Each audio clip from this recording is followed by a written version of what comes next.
მოგესალმებით, მეგობრებო. ახლოვდება საგაზაფხულო სესია და ადამიანის მობილიზაცია სამოქალაქო ინტეგრაციის კომიტეტის პირველი სხდომა იმართება დღეს. განსახილველ საკითხებში მხოლოდ ერთი საკითხი გვაქვს და პირველ რიგში თქვენის ნებართვით გაგაცნობ ჩვენი კომიტეტის დღის წესრიგს.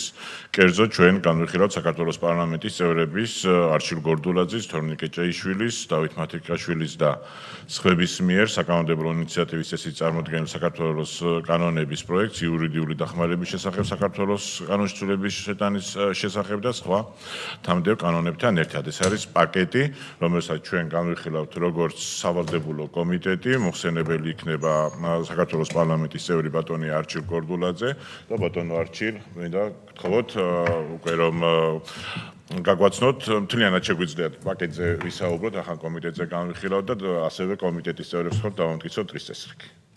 მადლობთ. ბატონო არჩილ, გთხოვთ ტრიბუნასთან.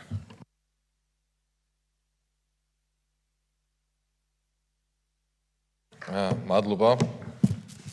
ბატონო რატი, კიდევ ერთხელ კოლეგები მოგესალმებით ყველას, მივესალმები კომიტეტის თანამშრომლებს, დამსწრე საზოგადოებას. განსახილველად წარმოგიდგენთ იურიდიული დახმარების შესახებ საქართველოს კანონში ცვლილებების შეტანის თაობაზე საქართველოს კანონის პროექტს თავმდებარე ცვლილებებთან ერთად, რომლის მიზანიც ერთია და გამომდინარეობს იმ ლოგიკიდან,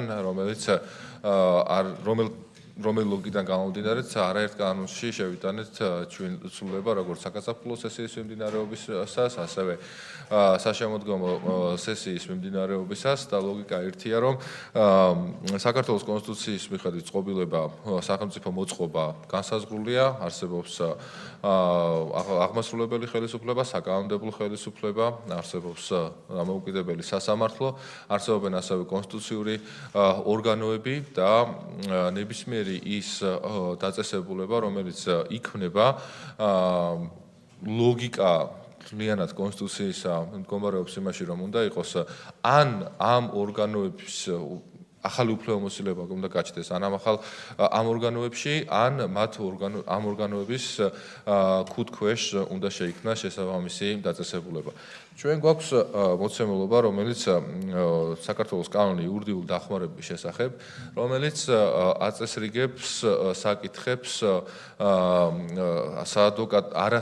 კონკრეტულად საადვოკატო საქმიანობასთან დაკავშირებით, არამედ დაცვის უფლების გარანტიასთან დაკავშირებით, რომელიც არ აქვს მაგალითად სხვადასხვა სოციალური გარემოებიდან გამომდინარე, თუ პირს არ აქვს შესაძლებლობა, რომ მისი უფლებები დაიცვას ადვოკატის მეშვეობით და ამაში შესაბამისი ჰონორარი გადაუხადოს ადვოკატს, შესაბამის თანხებს იხდის სახელმწიფოს. თვითონ სახელმწიფო არის გარანტორი საქართველოს კონსტიტუციის 31 მუხლით დაცული სიკეთეს ადვოკატის სარგებლობის უფლების თაობაზე და შესაბამისად იხარჯება სახელმწიფო სახსრებიც.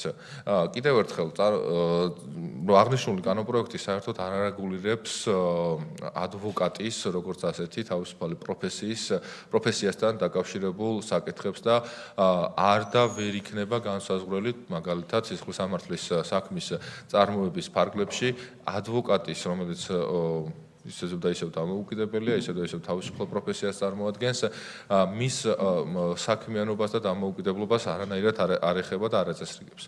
როგორც ცნობილია, კანონში მითითებულია საბჭო, რომელიც შედგება 9 წევრისაგან და ამ 9 წევრს ირჩევს 9 წევრ და 3 წევრს ირჩევს საქართველოს ადვოკატთა ასოციაციის აღმასრულებელი საბჭო, 3-ს საქართველოს სახალხო დამცველი, 1-ს იურიდიული დახმარების ბიუროების ადვოკატთაგან შეარჩევენ იურიდიული დახმარების ბიუროები, 1-ს იუსტიციის სამინისტროს თანამშრომელთაგან წარადგენს საქართველოს იუსტიციის მინისტრი, ხოლო 1 წევრს იუსტიციის უმაღლესი საბჭოს არამოსამართლე წევრთაგან საქართველოს იუსტიციის უმაღლესი საბჭო. საბჭოს უფლებამოსილებების შესაბამისად კანონით არის განსაზღვრული, მაგალითად აქ არის კონკურსის წესით დირექტორის არჩევა, დამტკიცება სამსახურის სტრატეგიისა, მისი შესრულებაზე მონიტორინგის გახორციელება, სამსახურის დებულების დამტკიცება, დირექტორის წარდგენები და ასე შემდეგ.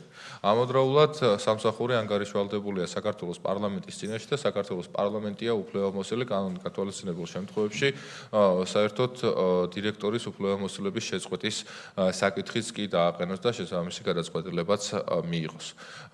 გამომდინარე აქედან თითქოს ანგარიშვალდებულება საქართველოს პარლამენტის წინაშეა, მაშინ როდესაც კონსტიტუციური ლოგიკა არის, რომ აღმასრულებელი უფლებამოსილებების განხორციელება, რომელ უწყებასაც აქვს კანონით გათვალისწინებული, ეს უფლებამოსილებები განხორციელდეს იმ მთავარი აღმასრულებელი ხელისუფლების მეთაურის, საქართველოს მთავრობის მეთაურის და ან საქართველოს მთავრობაში შემავალი შესაბამისი სამინისტროების კუთხეში, რომლებიც ახორციელებენ აღმასრულებელ ხელისუფლებას. შესაბამისად, გთავაზობთ, რომ ერთი მხრივ საბჭოს წევრების შემადგენლობა გადაიხედოს და ჩართული იყოს ყველა ის რელევანტური პირი, რომელიც მართლმსაჯულების განხორციელებასთან არის დაკავშირებული, იგულისხმება და ზოგადად საკანონმდებლო საქმიანობასთან და სამართალშემოქმედებასთან და სამართლის პრაქტიკაში აღსრულებასთან დაკავშირებით.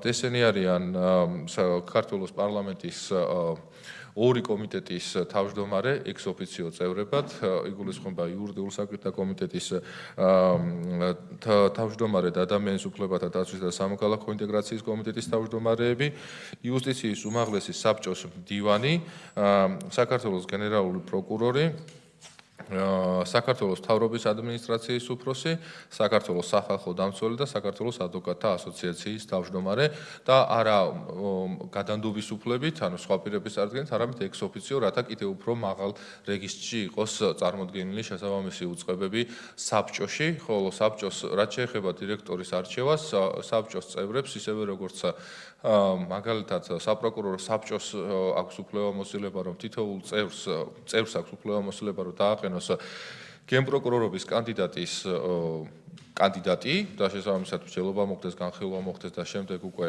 კანონმდებლური გათვალისწინებული წესით მისი საქართველოს პარლამენტისათვის წარმოდგენა.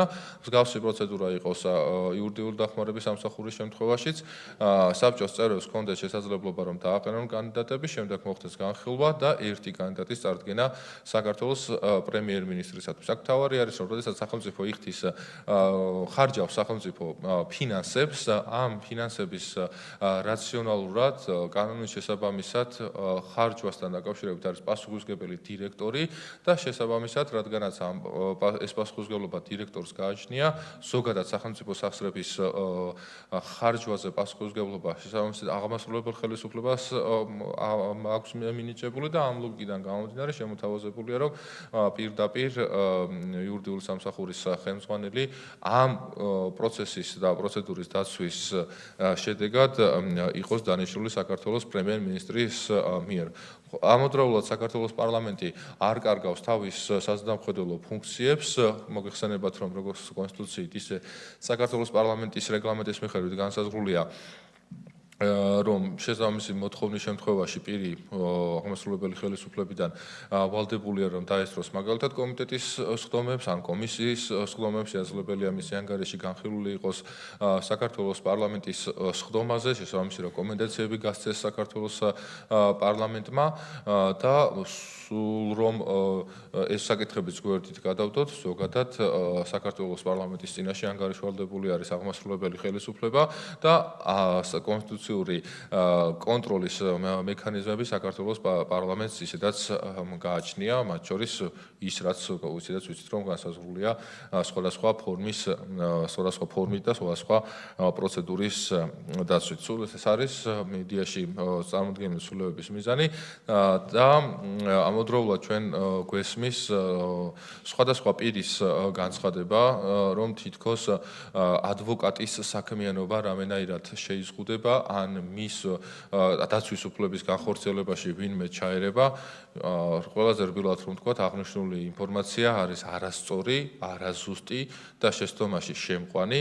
ადვოკატის საქმიანობა და მისი დამოუკიდებლობა განსაზღვრული არის და განმტკიცებული არის უმაღლესი კანონით, საქართველოს კონსტიტუციით, შესაბამისად შეუძლებელია რამე ფორმით არსებობდეს იერარქიაში უფრო დაბალი რანგის კანონში რაიმე ცვლილება ის ისეთი განხორციელდეს, რომელიც გააქრობს ადვოკატის თავისუფალი საქმიანობის დაცვის გარანტიას, შესაბამისად არც წარმოდგენილი ცვლილება, შესაბამისად არც ნორმატიულ დონეზე, არც მიზანი გაცხადებული მიზანი საერთოდ არ არის რომ ადვოკატის საქმიანობა რამე ფორმით ან შეიზღუდოს, ან რამენერად ჩამოყალიბდეს, ან რამე კონკრეტული მიმართულება მიეცეს, იმიტომ რომ მოგეხსენებათ, რომ დღესაც იურიდიული სამსახურის დირექტორს არანაირი უფლებამოსილება არ აქვს ჩაერიოს რომელიმე ადვოკატის საქმიანობაში, შესაბამისად თუ ვინ დანიშნავს სამსახურის ხელმძღვანელს, მით უმეტეს ვერ განსაზღვრავს და ვერ იქნება საფუძველი რომელიმე როგორც იურიდიულ ტერმინოლოგიას ხმარობენ ხოლმე სახაზინო ბჭყალებში ადვოკატის გამოყენების დროს მის საქმიანობას რამე ხაზით შეიძლება მიადგეს ზიანი. ეს არის ჩვენი წარმოდგენილი ცვლილებების ძირითადი არსი, კითხვების არსებობის შემთხვევაში, რა თქმა უნდა, ვსათვალ რომ ყველას გავცე პასუხი. დიდი მადლობა ბატონო არჩილ, ფიქრობ საკმაოდ საინტერესო მოხსენება იყო, ინფორმაციული და დეტალური, მაგან დარწმუნებული ვარ კოლეგებს დამცველ საზოგადოებას ექნებათ კითხვები ან მოსაზრებების დაფიქსირების სურვილი. სანამ კითხვებზე გადავართ კოლეგებო, სტენოგრაფიისთვის მინდა ერთგვარი დაზუსტება გავაკეთო, თავში ვახსენე რომ სავალდებულო კომიტეტი და არა, რა თქმა უნდა, როგორც წამყვანი კომიტეტი, ისე განვიხილავთ ამ საკითხს, ასე რომ მეორე და მესამე მოსმენის ფორმატშიც ჩვენ შევხვდებით ერთმანეთს. ეხლა კი მინდა ვთხოვო დეპუტატებს ბატონო ზურაბი მანიშნებს და გთხოვთ რომ დასვათ კითხვა. მოგესალმებით ბატონებო, მოგესალმებით კოლეგებო, დამცველ საზოგადოება. ბატონო არჩილ, მადლობა ამ წელი მოსენებისთვის. მეგობრებო, მე კითხვაც არის და მოსაზრებაც არის ჩემი. თვითონ ბატონო არჩილ, საბჭოს უფლებამოსილებაზე ხომ არ გვემსჯელა, რა კუთხით ვსაუბრობ. ყურეთ, გამომდინარე სუბიექტების ძალიან დიდი მაღალი პასუხისმგებლობიდან ხომ არ აჯობებდა ესე ფორმულირებით ვსაუბრობ, რომელიმე ერთ სუბიექტს აეღო ვალდებულება. აი რაღაც მოსაზრებაც არის, შემოთავაზებაც არის და კითხვაც არის. მადლობა. ეთილი სხვა კითხვები თუ გვაქვს, მე მექნება ერთი კითხვა და მოსაზრება ასევე ბატონო არჩილ, პირველ რიგში აღნიშნავ რომ იურიდიული დახმარების სამსახურში რის მუშაობის რეპუტაცია არასაკვირველია, პირველ რიგში დგას ადვოკატთა მუშაობის სტანდარტზე და ხარისხზე და მნიშვნელოვანი არის ის საქმე, რასაც ადვოკატები ემსახურებიან, მით უმეტეს ამ როგორც ისე ვთქვათ, პროექტის თავარი დანიშნულება არის თავიდანვე იყო მნიშვნელოვანი არა მხოლოდ მართლმსაჯულების განხორციელების და ადვოკატის უფლების გამოყენების უზრუნველყოფის თვალსაზრისით, ასევე როგორც სოციალური პოლიტიკის ნაწილი ძალიან მნიშვნელოვანი იყო ჩვენთვის და ის ბენეფიციარები იქნებიან შიშიმ პირები, სოციალურად დაუცველები თუ სხვა, ზუსტად ვიცით, რომ საკმაოდ აქტიურად იყენებენ ამ სერვისს, რაც არის მნიშვნელოვანი და ალბათ ადვოკატების დამეთანხმებიან, რომ ამ პროფესიის განვითარებისათვის ბოლო წლებში რაც გაკეთდა, ეს არის ნამდვილად ძალიან მნიშვნელოვანი და რა თქმა უნდა ეს იყო და რჩება ჩვენს მნიშვნელოვან პასუხისმგებლობად. თქვენ ახსენეთ ასევე ეს დამშისროლად გეთანხმებით, რომ ამ სამსახურის მაგალითზეც დღესაც ესე არის და რა თქმა უნდა ეს პრინციპი ყოველთვის უცვლელი დარჩება, რომ სამსახურის დირექტორი ვერანაირად ვერ ჩაერევა ადვოკატების საქმიანობაში და თითოეული ადვოკატი, რომელიც თავისი პროფესიული სინდისი და რეპუტაციით ახორციელებს საკუთარ საქმიანობას, რა თქმა უნდა ამ სტანდარტით ხელმძღვანელობს და ის არის დამოუკიდებელი თავის საქმიანობაში, როგორც სტრატეგიის დაგეგმვაში, ასევე მის განხორციელებაში და ესეც არის ფაქტი და პირველ რიგში რა თქმა უნდა კანონმდებლობით თუ ავიღებთ, ეს ქვეყნის უზენაესი კანონით საქართველოს კონსტიტუციით არის განმტკიცებული, კერძოდ ვსაუბრობ 31 მუხლის მესამე პუნქტზე და ამავდროულად უკვე პროფესიულ კანონშიც დეტალურად არის ამაზე საუბარი, გულისხმობ ადვოკატის შესახებ საქართველოს კანონს.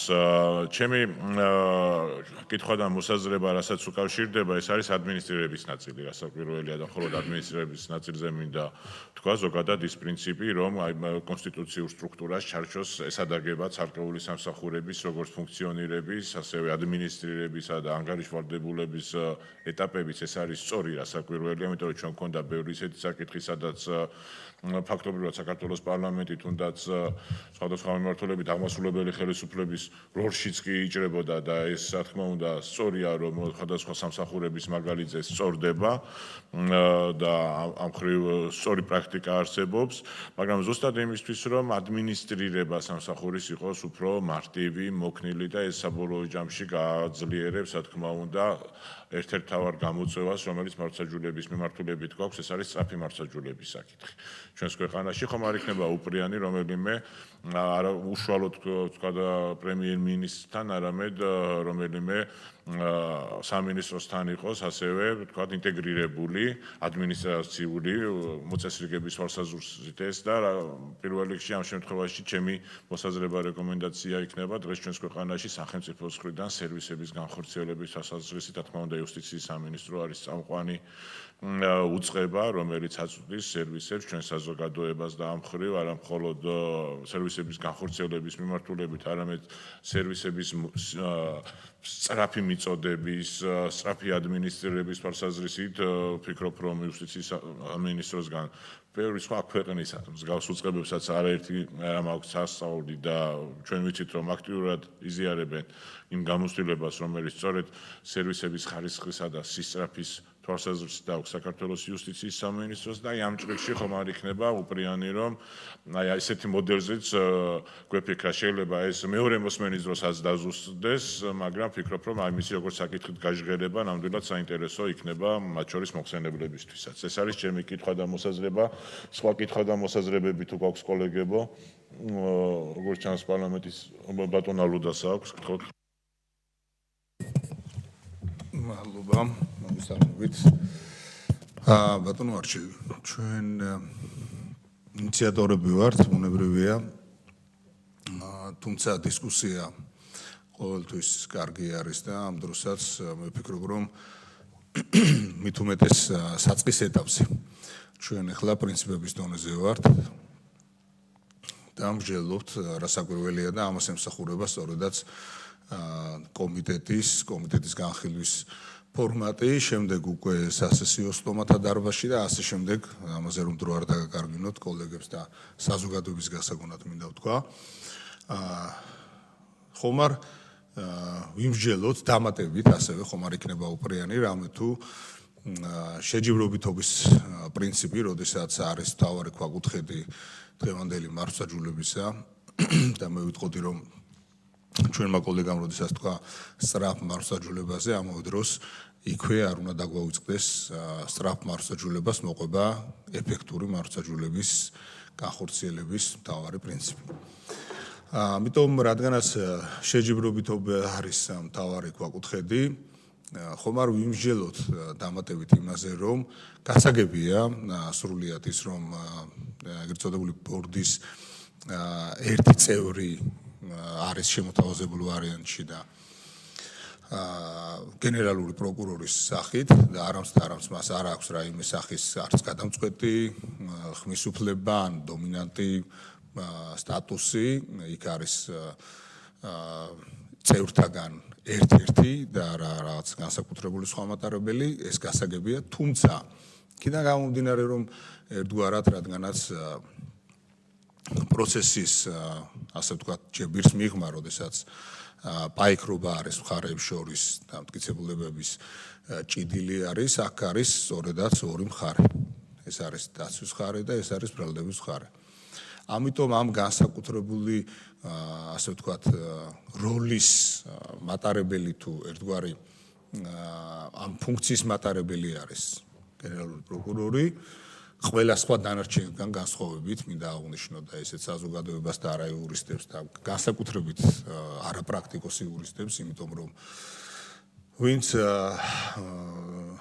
სასამართლო დარბაზთან ალბათ კილომეტრის მანძილზეც არ არის ჩავლილი, გვესმის ხოლმე რაღაცნაირად მენტორულ მტკიცებით ფორმატში საუბარი იმაზე, თუ როგორ ხდება და აღესრულება თუნდაც მართლმსაჯულება. და საზოგადოებას წარუდგენა ხოლმე ხშირ შემთხვევაში ალბათ ამაზე სამშვილდო იქნება, რომ ჩვენს რეალობაში არ არის დაკონკრეტებული ვინ არის ექსპერტი. ან რისი ექსპერტი არის, ესეც ხო, ამიტომ მე ვიტყოდი რომ პრაქტიკოსი იურისტები უნდა წამოიწიონ წინ და ყველა პრაქტიკოსი იურისტი კარგად ესმის რომ ჯებირს მიღმა როდესაც არის საუბარი მართლმსაჯულების განხორციელებაზე აქ რჩება ორი მხარე და იქიდან გამომდინარე რომ ყველა სხვა ბორდის წევრისგან განსხვავებით ამ ვარიანტში რომელიც გვაქვს გენერალური პროკურორი მაინც განსაკუთრებულ დატვირთვას მისი როლი სტატუსი ანიჭებს მას აქედან გამომდინარე ხომ არ იქნებოდა უპრიანი რომ გვემსჯელა იმასთან დაკავშირებით რომ გენერალური პროკურორის ყოფნა თვითონ ამ სამსახურის ასე ვთქვათ სიახლოვეს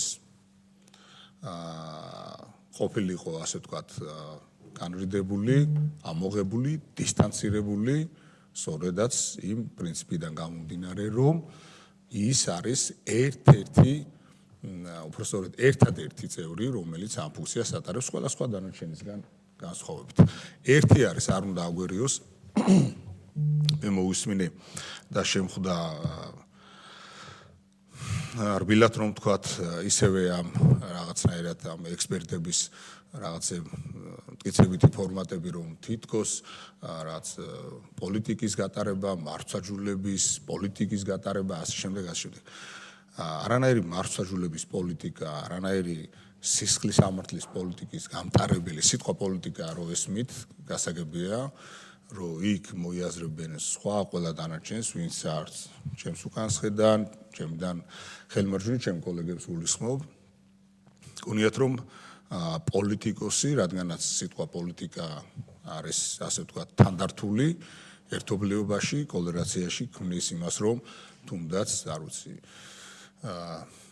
იურიდიული კომიტეტის თავმჯდომარე იქნება რაღაც მართლმსაჯულების პოლიტიკის განსაზღვრელი ან გამტარებელი. ამიტომ ყველას გასაგონად მინდა ვთქვა და დავაფიქსირო მკაფიოდ ეს აზრი, რომ ჩვენი საზოგადოება არ იყოს შეცდომაში შეყვანილი ან დაბნეული, რომ ვისაც იმ სამიზნე ჯგუფებს, ვისაც შეიძლება რომ დაჭირდეს იურიდიული მომსახურება, ვისაც ასე ვთქვათ არ აქვს საშუალება თავისი არსითაც ეს არის, რომ არამც და არამც არ გულისხმობს არც ერთის ყველა სხვა წევრი გარდა გენერალური პროკურორის. ამიტომ ხომ არ ვიმსჯელოთ, რომ აი ეს ყველა დანარჩენთან მიმართებაში გენერალური პროკურორის განსაკუთრებული სტატუსი კიდევ უფრო მეტად იყოს ასე ვთქვათ განრიდებული.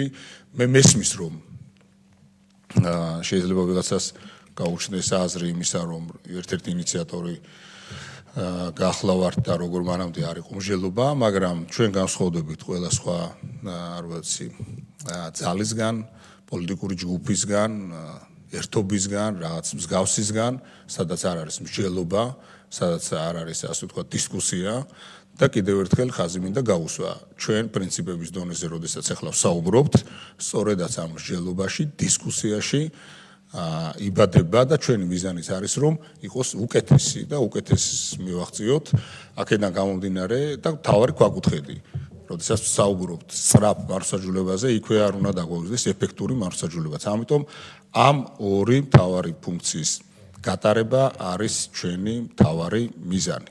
შესაბამისად მე ვფიქრობ რომ აქ ყველანაირი სპეკულაციას წერტილი დაესმება სწორედაც აქედან გამომდინარე. დიდი მადლობა.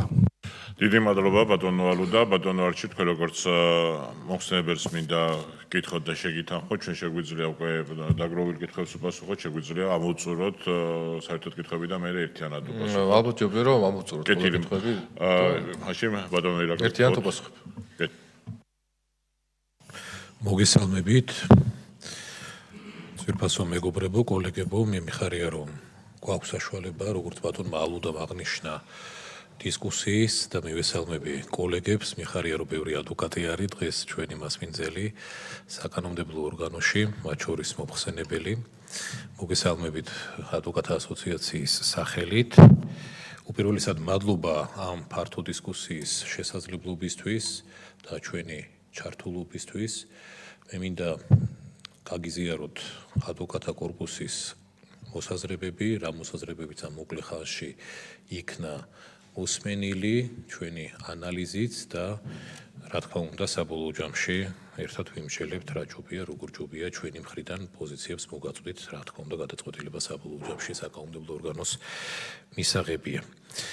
მე თავში მინდა ვისარგებლო შემთხვევით და აქ რამდენჯერმე აღინიშნა, ალბათ სწორი და მართებული იქნება, რომ ჩვენი მხრიდანაც დაფიქსირდეს ძალზე დიდი და ხაზგასმული მადლობა უფასო იურიდიული დახმარების სამსახურის მიმართ, თითოეული ადვოკატის მიმართ. ეს არის ხალხი, რომელიც ტიტანურ შრომას წევს, ყოველდღიურად ემსახურება საქართველოს, ჩვენი მოქალაქეების უფლებრივ დაცვას და არ იქნება მართებული, არ აღინიშნოს, რომ მათ შორის წლიდან წლამდე მათი სამუშაო გარემოც კეთილშობილდებოდა და მოდიოდა გარკვეულ საბოლოო ფორმატამდე, რაც დღეს არის, თუმცა გასაკეთებელია აღინიშნა კიდევ ბევრია, მათ შორის ბიუჯეტიც რომ ვნახოთ, დაახლოებით 10 მილიონს აჭარბებს სახელმწიფო ბიუჯეტის დაფინანსება ამ სამსახურის, რაც ამ სამსახურის ეფექტურობის დიდწილად წინაპირობა არის და უნდა გახდეს. მე ვისმენდი ბატონო არჩილ თქვენ მოსაზრებებს, მათ შორის ამ ფინანსური მიმართულებით გარკვეული ინფორმაციის ქონის, მონიტორინგის, ეს ყველაფერი გასაგებია. მე მინდა გააზრი გაგიზიაროთ ადვოკატთა ასოციაციის ერთი მხრივ და მეორე მხრივ არ დაგიმალავთ, არაერთი შეხვედრა მქონდა ამ ბოლო დღეების მანძილზე ადვოკატებთან, მათ შორის იურიდიული დახმარების სამსახურის ადვოკატებთან. ერთი და მთავარი მინდა ხაზგასმით, მათ შორის თქვენ წინაშე გამოსვლისას დავაფიქსირო, იმიტომ რომ ვიზიარებ იმ მოსაზრებას, ეს არის ფაქტი, ეს არის მოცემულობა, იმიტომ რომ მეც მოვისმინე, რაც გაჟღერდა რამდენჯერმე, რაც ბატონო არჩილ თქვენ თქვით და ამას ჩვენ მივუძღვენით სპეციალური ბრიფინგი ადვოკატთა ასოციაციაშიც, რომ ადვოკატის დამოუკიდებლობა არის ამოსავალი ქვაკუთხედი ყოველ შემთხვევაში ადვოკატთა ასოციაციისთვის და იგივე საფიქსირებთ თქვენ და ამაზე აფიქსირებს ნებისმიერი, რა თქმა უნდა, საღადმოაზროვნე ადამიანიც და სტრუქტურაც, მათ შორის რა თქმა უნდა სახელმწიფოებრივად მოაზროვნე და სახელმწიფო სტრუქტურები. შესაბამისად მე მიხარია რომ ეს თქვენც გააჟღერეთ, იმიტომ რომ მე ვაპირებდი ამის თქმას, რომ ნებისმიერ მანიპულაციას ხაზი გადაესვას, ნებისმიერ კონტექსტში ჩვენთვის ყოველთვის იქნება ადვოკატის საქმიანობის დამოუკიდებლობა მთავარი დაცვის ობიექტი და ეს კონსტიტუციითაა დაცული, ამაზე ზემოთ არაფერი არ არის, აქედან გამომდინარე, რა თქმა უნდა, მე ამ მიმართულებით ამ კანონის ცვლილებების ნაწილში პირადად ადვოკატის დამოუკიდებლობის თვითონ პროფესიის მიმართ რისკებს ადვოკატთა ასოციაციის მიმართ გამოთქულს ვერ ვხედავ, თუმცა თუ რა თქმა უნდა და ეს აღინიშნა მათ შორის პირველი გამოსვლის მხრიდანაც მთავარი არის ადვოკატის საქმიანობა იყოს ხელშეუხებელი, რაც მოხსენებით გამიჯნული არის იმ მიზნებთან და საფუძვლებთან, რამაც განაპირობა ეს ცვლილებები. ასე რომ ჩვენი მხრიდან ამას ვაფიქსირებთ, მთავარი ამოსავალი წერტილი იყო ყოველთვის და რჩება და ამაზე წუხს ადვოკატთა კორპუსი და ეს განმარტებები რო გეთდება მნიშვნელოვანია მათ შორის კომიტეტის და მეორე კომიტეტის მხრიდანაც ალბათ ამაზე იქნება მსჯელობა იურიდიულ კომიტეტში, თუმცა თავმჯდომარეა მოხსენებელი, რომ ადვოკატის საქმიანობა უნდა ყოველთვის იყოს დაცული, როგორც არის და ხელშეუხებელი. მეორე, რასაც მე აუცილებლად წამოვწევდი, თუმცა ბატონმა ალუდამ დამასწრო, ეს არის საკითხი, რა საკითხთან დაკავშირებითაც გულწრფელად ჩვენ როგორც იურისტებს აზრი მსგავსად ჩამოგვიყალიბდა, რომ ზედმეტი თვალში საცემი მანიპულაციის საგანი შეიძლება ეს ყველაფერი გახდეს და ეს ალბათ არც სახელმწიფო ბრალდებას არ სჭირდება და არც მათ შორის მართლმსაჯულების ინტერესი, იმიტომ რომ ყოველთვის კითხვა დაისმება იურიდიული დახმარების სამსახურის და მისი ადვოკატების მიმართ ამ კონტექსტში. მათ შორის საბჭოსთან დაკავშირებით, აქედან გამომდინარე ჩვენი მოსაზრებაც არის და მათ შორის თხოვნაც არის, რომ დაფიქრდეთ, თქვენ უკვე ამაზე გააქვთ ფართე დისკუსია გახსნილი და აზრიცაა წამოწეული, ანუ უკვე მიდის ამაზე მსჯელობა, ჩვენგან გვინდა რომ დაგიფიქსიროთ ეს მოსაზრება და თხოვნა ადვოკატთა ასოციაციის, რომ შემდგომ მოსმენებზე ხაზგასმით ამას დაუბრუნდეთ, რამდენად მიზანშეწონილია, არაფერი ინსტიტუციის მიმართ საწინააღმდეგო ადვოკატთა კორპუსს არ აქვს, ეს ერთიანი დიდი იურიდიული პროფესიაა, გულისხმობს სახელმწიფო ბრალდებას და მის პირველ პირს, თუმცა ამ მიმართულებით კითხვები გაჩნდება და ამ კითხვებთან დაკავშირებით ამ გაჩენას თუ შეიძლება გვერდი ავუაროთ, ალბათ მიზანშეწონილი იქნება. მესამე რაზეც მინდა ხაზგასმა გავაკეთო და ამ მიმართულებით ალბათ ჯობს რომ გავხსნათ ფართო დისკუსია, აღნიშნულმა სამსახურმა ბატონო არჩილ თქვენ კარგად მოგეხსენებათ, ვიცნობთ ჩვენ ერთმანეთს, ბატონ ალუდას ვიცნობ უბრალოდ პირადად და ალუდა დამეთანხმები, გავიარეთ ჩვენ ამ სამსახურის განვითარების ეტაპები, გარკვეულ სტრუქტურულ ერთეულების დაქვემდებარებაში იყო, მათ შორის სასამართლო პრაქტიკა არსებობს, როცა იყო შემთხვევა დირექტორის მხრიდან, აი რაზეც ახლა საუბრობდით, სტრატეგიის შეთანხმების მოთხოვნები, ახლა გვარებს არ დავასახელებ, ყველანი მომსწრე ვიყავით ამ ფაქტების და სასამართლომ გამოიტანა ამაზე გადაწყვეტილება და გამიჯნა ცალსახა დირექტორის კომპეტენციები სამსახურში დასაქმებული ადვოკატების საქმიანობის დამოუკიდებლობასთან დაკავშირებით. ჩვენთვის გვაკუთხედი მათ შორის არის ადვოკატთა ასოციაციისთვის, რომ არა აქვს მნიშვნელობა ჩვენი დასაქმებული არაა, გასაგებია რომ იურიდიული დახმარების სამსახურის თანამშრომელი ადვოკატები არიან, მაგრამ საქმიანობაში ჩარევა რომ იყოს ამ შემთხვევაში გამორიცხული. მესმის რომ საბჭო ამ ფუნქციას შევასრულებთ, ამაზე ალბათ საბჭო იფიქრებს როცა და თუ იქნება, რომ დირექტორის შერჩევისასაც მათ შორის იქნეს გათვალისწინებული საკითხები, რომელიც გამორიცხავს და მე კონტროლი იყოს ამ მიმართულებით შესაბამისი პირების მხრიდან, რომ ადვოკატის საქმიანობაში ჩარევას ადგილი არ კონდეს. მე ჩემ მოკრძალებულ აზრს დაგიფიქსირებთ, ამაზე მე კოლეგებთანაც მაქვს საუბარი და მოსმენილი მაქვს, რომ აზრი იგივეა, რადგან გაიარა ამ სამსახურმა გარკვეული ამ შემთხვევაში ისტორიული განვითარება, ყოველთვის კითხვა ისმებოდა, რომელი ინსტიტუციის ქვეშ შეიძლება იყოს სწორი. აი ხა რაც ბატონმა რატომ წამოწია დამატებითი აზრია იუსტიციის სამინისტროს მიმართულებით, თუმცა პარლამენტი საპარლამენტო მოწყობის რესპუბლიკაში ამიტომ შეირჩა როგორც ასეთი და აქედან გამომდინარე რა თქმა უნდა ჩვენ ამ ეტაპზე ყოველ შემთხვევაში ეს მიგვაჩნდა სწორ ფორმად და ეს სწორი ფორმა არის. საჭიროებებიდან გამომდინარე შეიძლება დაკორექტირდეს და აი ამ საჭიროებების და საფუძვლების განმარტებაცაა მნიშვნელოვანი. ჩვენ მოვისმინეთ ამ ეტაპზე რაც გააჟღერეთ ბატონო არჩილ, მათ შორის განმარტებითი ბარათია დღეს ატვირთული და ჩვენ გავაგრძელებთ ამ მიმართულებით კორპორატიული კუთხით ინსტიტუცია ფიქრს და იმედი გვექნება რომ ჩართვის საშუალება გვექნება მეორე მოსმენაზე, მესამე მოსმენაზეც და რა თქმა უნდა კონსტრუქციულ რეჟიმში საკითხდაწრე იქნება ამოწურული, თუმცა მთავარი გზავნილი და მთავარი თხოვნა ჩვენი მხრიდან არის, რასაც ალბათ კითხვა არც დაესმება, მაგრამ ფაქტია რომ დასმულია ზოგი ამ შემთხვევაში სხვადასხვა მოსაზრებების ავტორების მხრიდან, რომ ადვოკატის დამოუკიდებლობის რაიმე ტიპის საფრთხეს და რისკის შემცველი ეს რეფორმა არ არის და არც უნდა იყოს. და მეორე რაც ყველაზე მნიშვნელოვანია ამ ეტაპზე პრინციპების დონეზე რომ ვთქვათ, რომ სახელმწიფო ბრალდება კიდევ ერთხელ მეორე ფარაფერი საწინააღმდეგო არ გვაქვს ინსტიტუციის მიმართ, ჩვენ ერთი იურიდიული პროფესიის წარმომადგენლები ვართ, თუმცა სწორი იქნება, თუ იქნება ამ შემთხვევაში გვერდიავლილი და იქნებ დავფიქრდეთ კიდევ უფრო ფართო ჩართულობაზე და სამსახურს წარმომადგენელი ყავს საბჭოში მოქმედ ფორმატში. ამაზეც იყო არაერთი მსჯელობა, როცა ეს კანონის პროექტი იქნა მიღებული, ეს სხვა არაფერს არ ნიშნავს ბატონო არჩილ თუ არა ღიაობას და უშუალოდ სამსახურის ჩართულობის ამ შემთხვევაში მიმღებლობას და ხომ არ იქნებოდა უპრიანი მათ შორის რომ უშუალოდ სამსახურის წარმომადგენელიც იყოს ამ საბჭოში წარმოადგენელი ერთი კვოტით მინიმუმ, რამაც შეიძლება კიდევ უფრო მიმღებლობაც გაზარდოს ამ მიმართულებით შემოთავაზებული ცვლილებების მიმართ და საბოლოო ჯამში ამ შემთხვევაში ყველა შესაძლო რისკ ფაქტორს კითხვა დაესვას ამ შემთხვევაში პასუხი გაიცეს და წერტილი დაესვას. ამ ეტაპზე ამით შემოვიფარგლები მე პირადად, მე ვიცადი წამომეწია წინა პლანზე იმ საკითხდაწრე, რაზეც ამ უკლევადაში ამ 2-3 დღის მანძილზე ჩვენ გქონდა საუბარი. მადლობა. კეთილი დამატებითი კითხები მოსაზრებები. ერთი თხოვნა მაქვს რეგლამენტი რომ დავიცვათ 2 წუთში რომ ჩავეტიოთ მოსაზრებების და კითხვების ნაწილში. თუ რაიმე დამატებითი იქნება, შეგვიძლია კომიტეტს ასევე წერილობით მოაწოდოთ და ვაცნობოთ. რა თქმა უნდა, მეორე და მესამე მოსმენის ფარგლებშიც სრული შესაძლებლობა გექნება დაესწროთ კომიტეტის ხდომას. პირველ რიგში მოგესალმებით და მადლობა რომ გვაქვს საშუალება ჩვენი პოზიცია მოგახსენოთ ამ საკითხთან დაკავშირებით. მე გახლავართ გიორგი ფანსულაია, საქართველოს ადვოკატთა ასოციაციის აღმასრულებელი საბჭოს წევრი. პატივცემულობო, ჩემი სათქმელი ნაწილობრივ კითხვის ფორმულებითაც არის და ნაწილობრივ შეფასების საკითხსაც მოიცავს.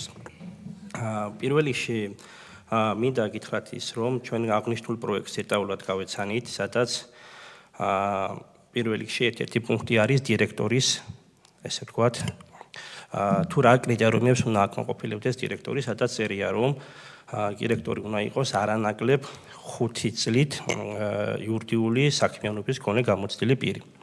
იქიდან გამომდინარე, რომ ერთი მხრივ მესმის, რა თქმა უნდა, ეს მათ შორის მენეჯერულ საქმიანობის ფუნქციასაც გულისხმობს დირექტორის საქმიანობას, მაგრამ მეორე მხრივ იურიდიული დახმარების სამსახური თავისი სპეციფიკას გააჩნია, როგორც საადვოკატო სფეროში მოღვაწე სამსახური.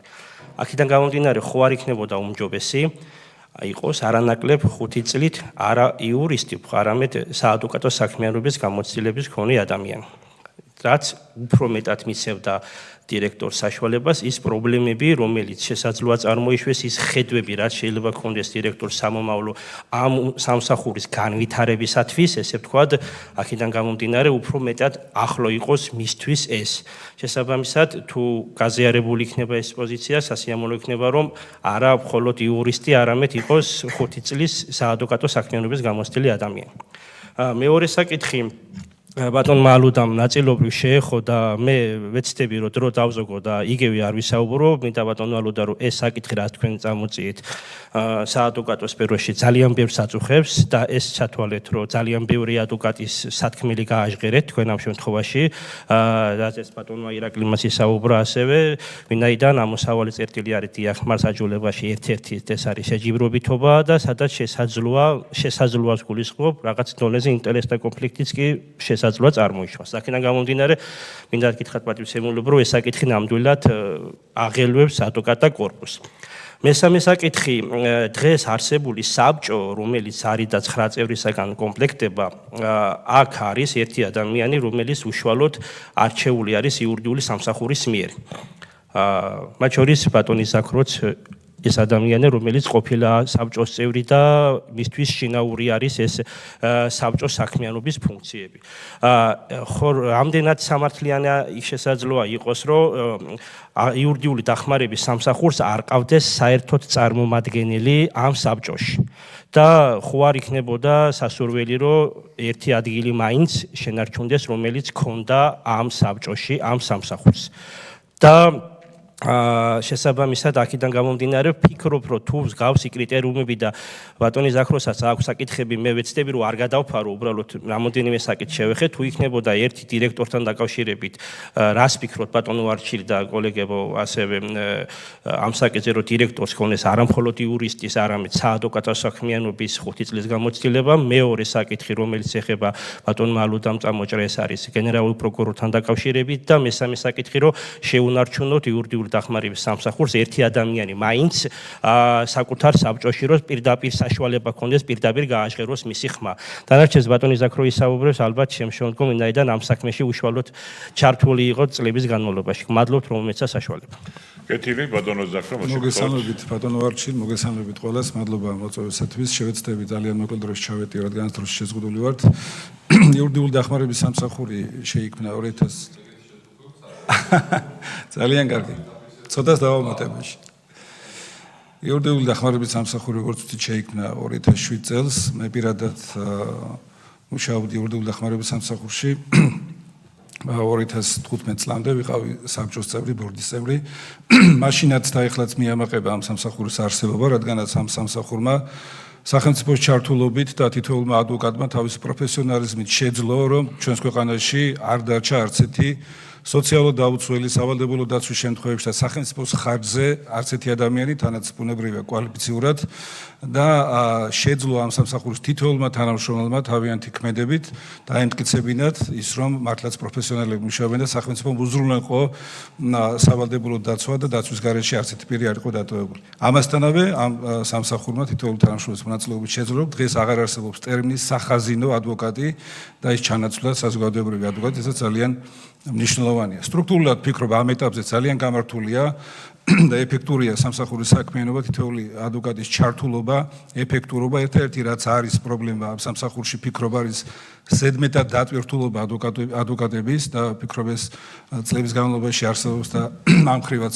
აუცილებელია მუშაობა, რადგანაც ეს გვინდა თუ არ გვინდა აისახება ხარისხზე დატვირთულობა განსაკუთრებით დიდ ბიუროებში, თბილისის ბიუროებში და სხვადასხვა ბიუროებში.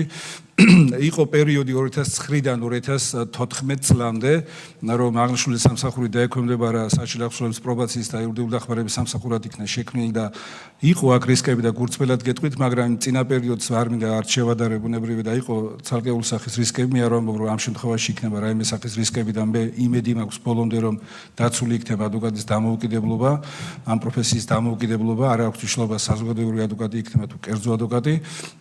იყო რისკები, შემდეგ იქნა სწორი გადაწყვეტილება მიღებული, დაექვემდებარა პარლამენტს, ანგარიშვალდებული გახდა პარლამენტთან იურიდიული დახმარების სამსახური.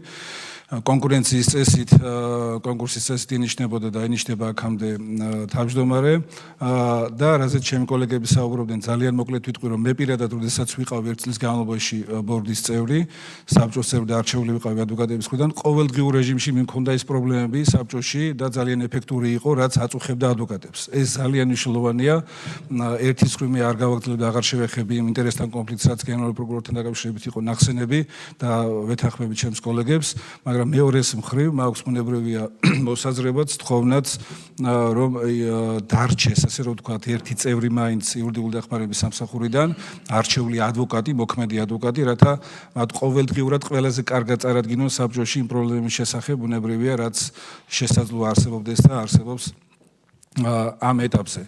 ამ შემთხვევაში ბუნებრივია კანონპროექტთან მიმართებაში გულწრფელად ვამბობ, რომ აქამდეც ეს სამსახური ეფექტურად მუშაობდა, წეგანაც ვახსენე, თქვენ ახსენეთ ბატონო ვარჩილ, რომ სახელმწიფო გამოყოფს თანხებს და ძალიან კარგია, უზრუნველყოფილია სრულად ანაზღაურებაც ასე თუ ისე ნორმალურია ამ სამსახურის დღესდღეობით და პერიოდულად იზრდება როგორც ვიცი 10%-ით ყოველწლიურად, ესე ძალიან კარგია, სრულყოფილად არის უზრუნველყოფილი, სრულად არის უზრუნველყოფილი მათი ტექნიკური მომსახურება, ყოველგვარი ხარჯი და ასე შემდეგ, მაგრამ თქვენ ახსენეთ, რომ სახელმწიფომ უნდა გააკონტროლოს თან გამოყოფილი თანხების რაციონალური ხარჯვა.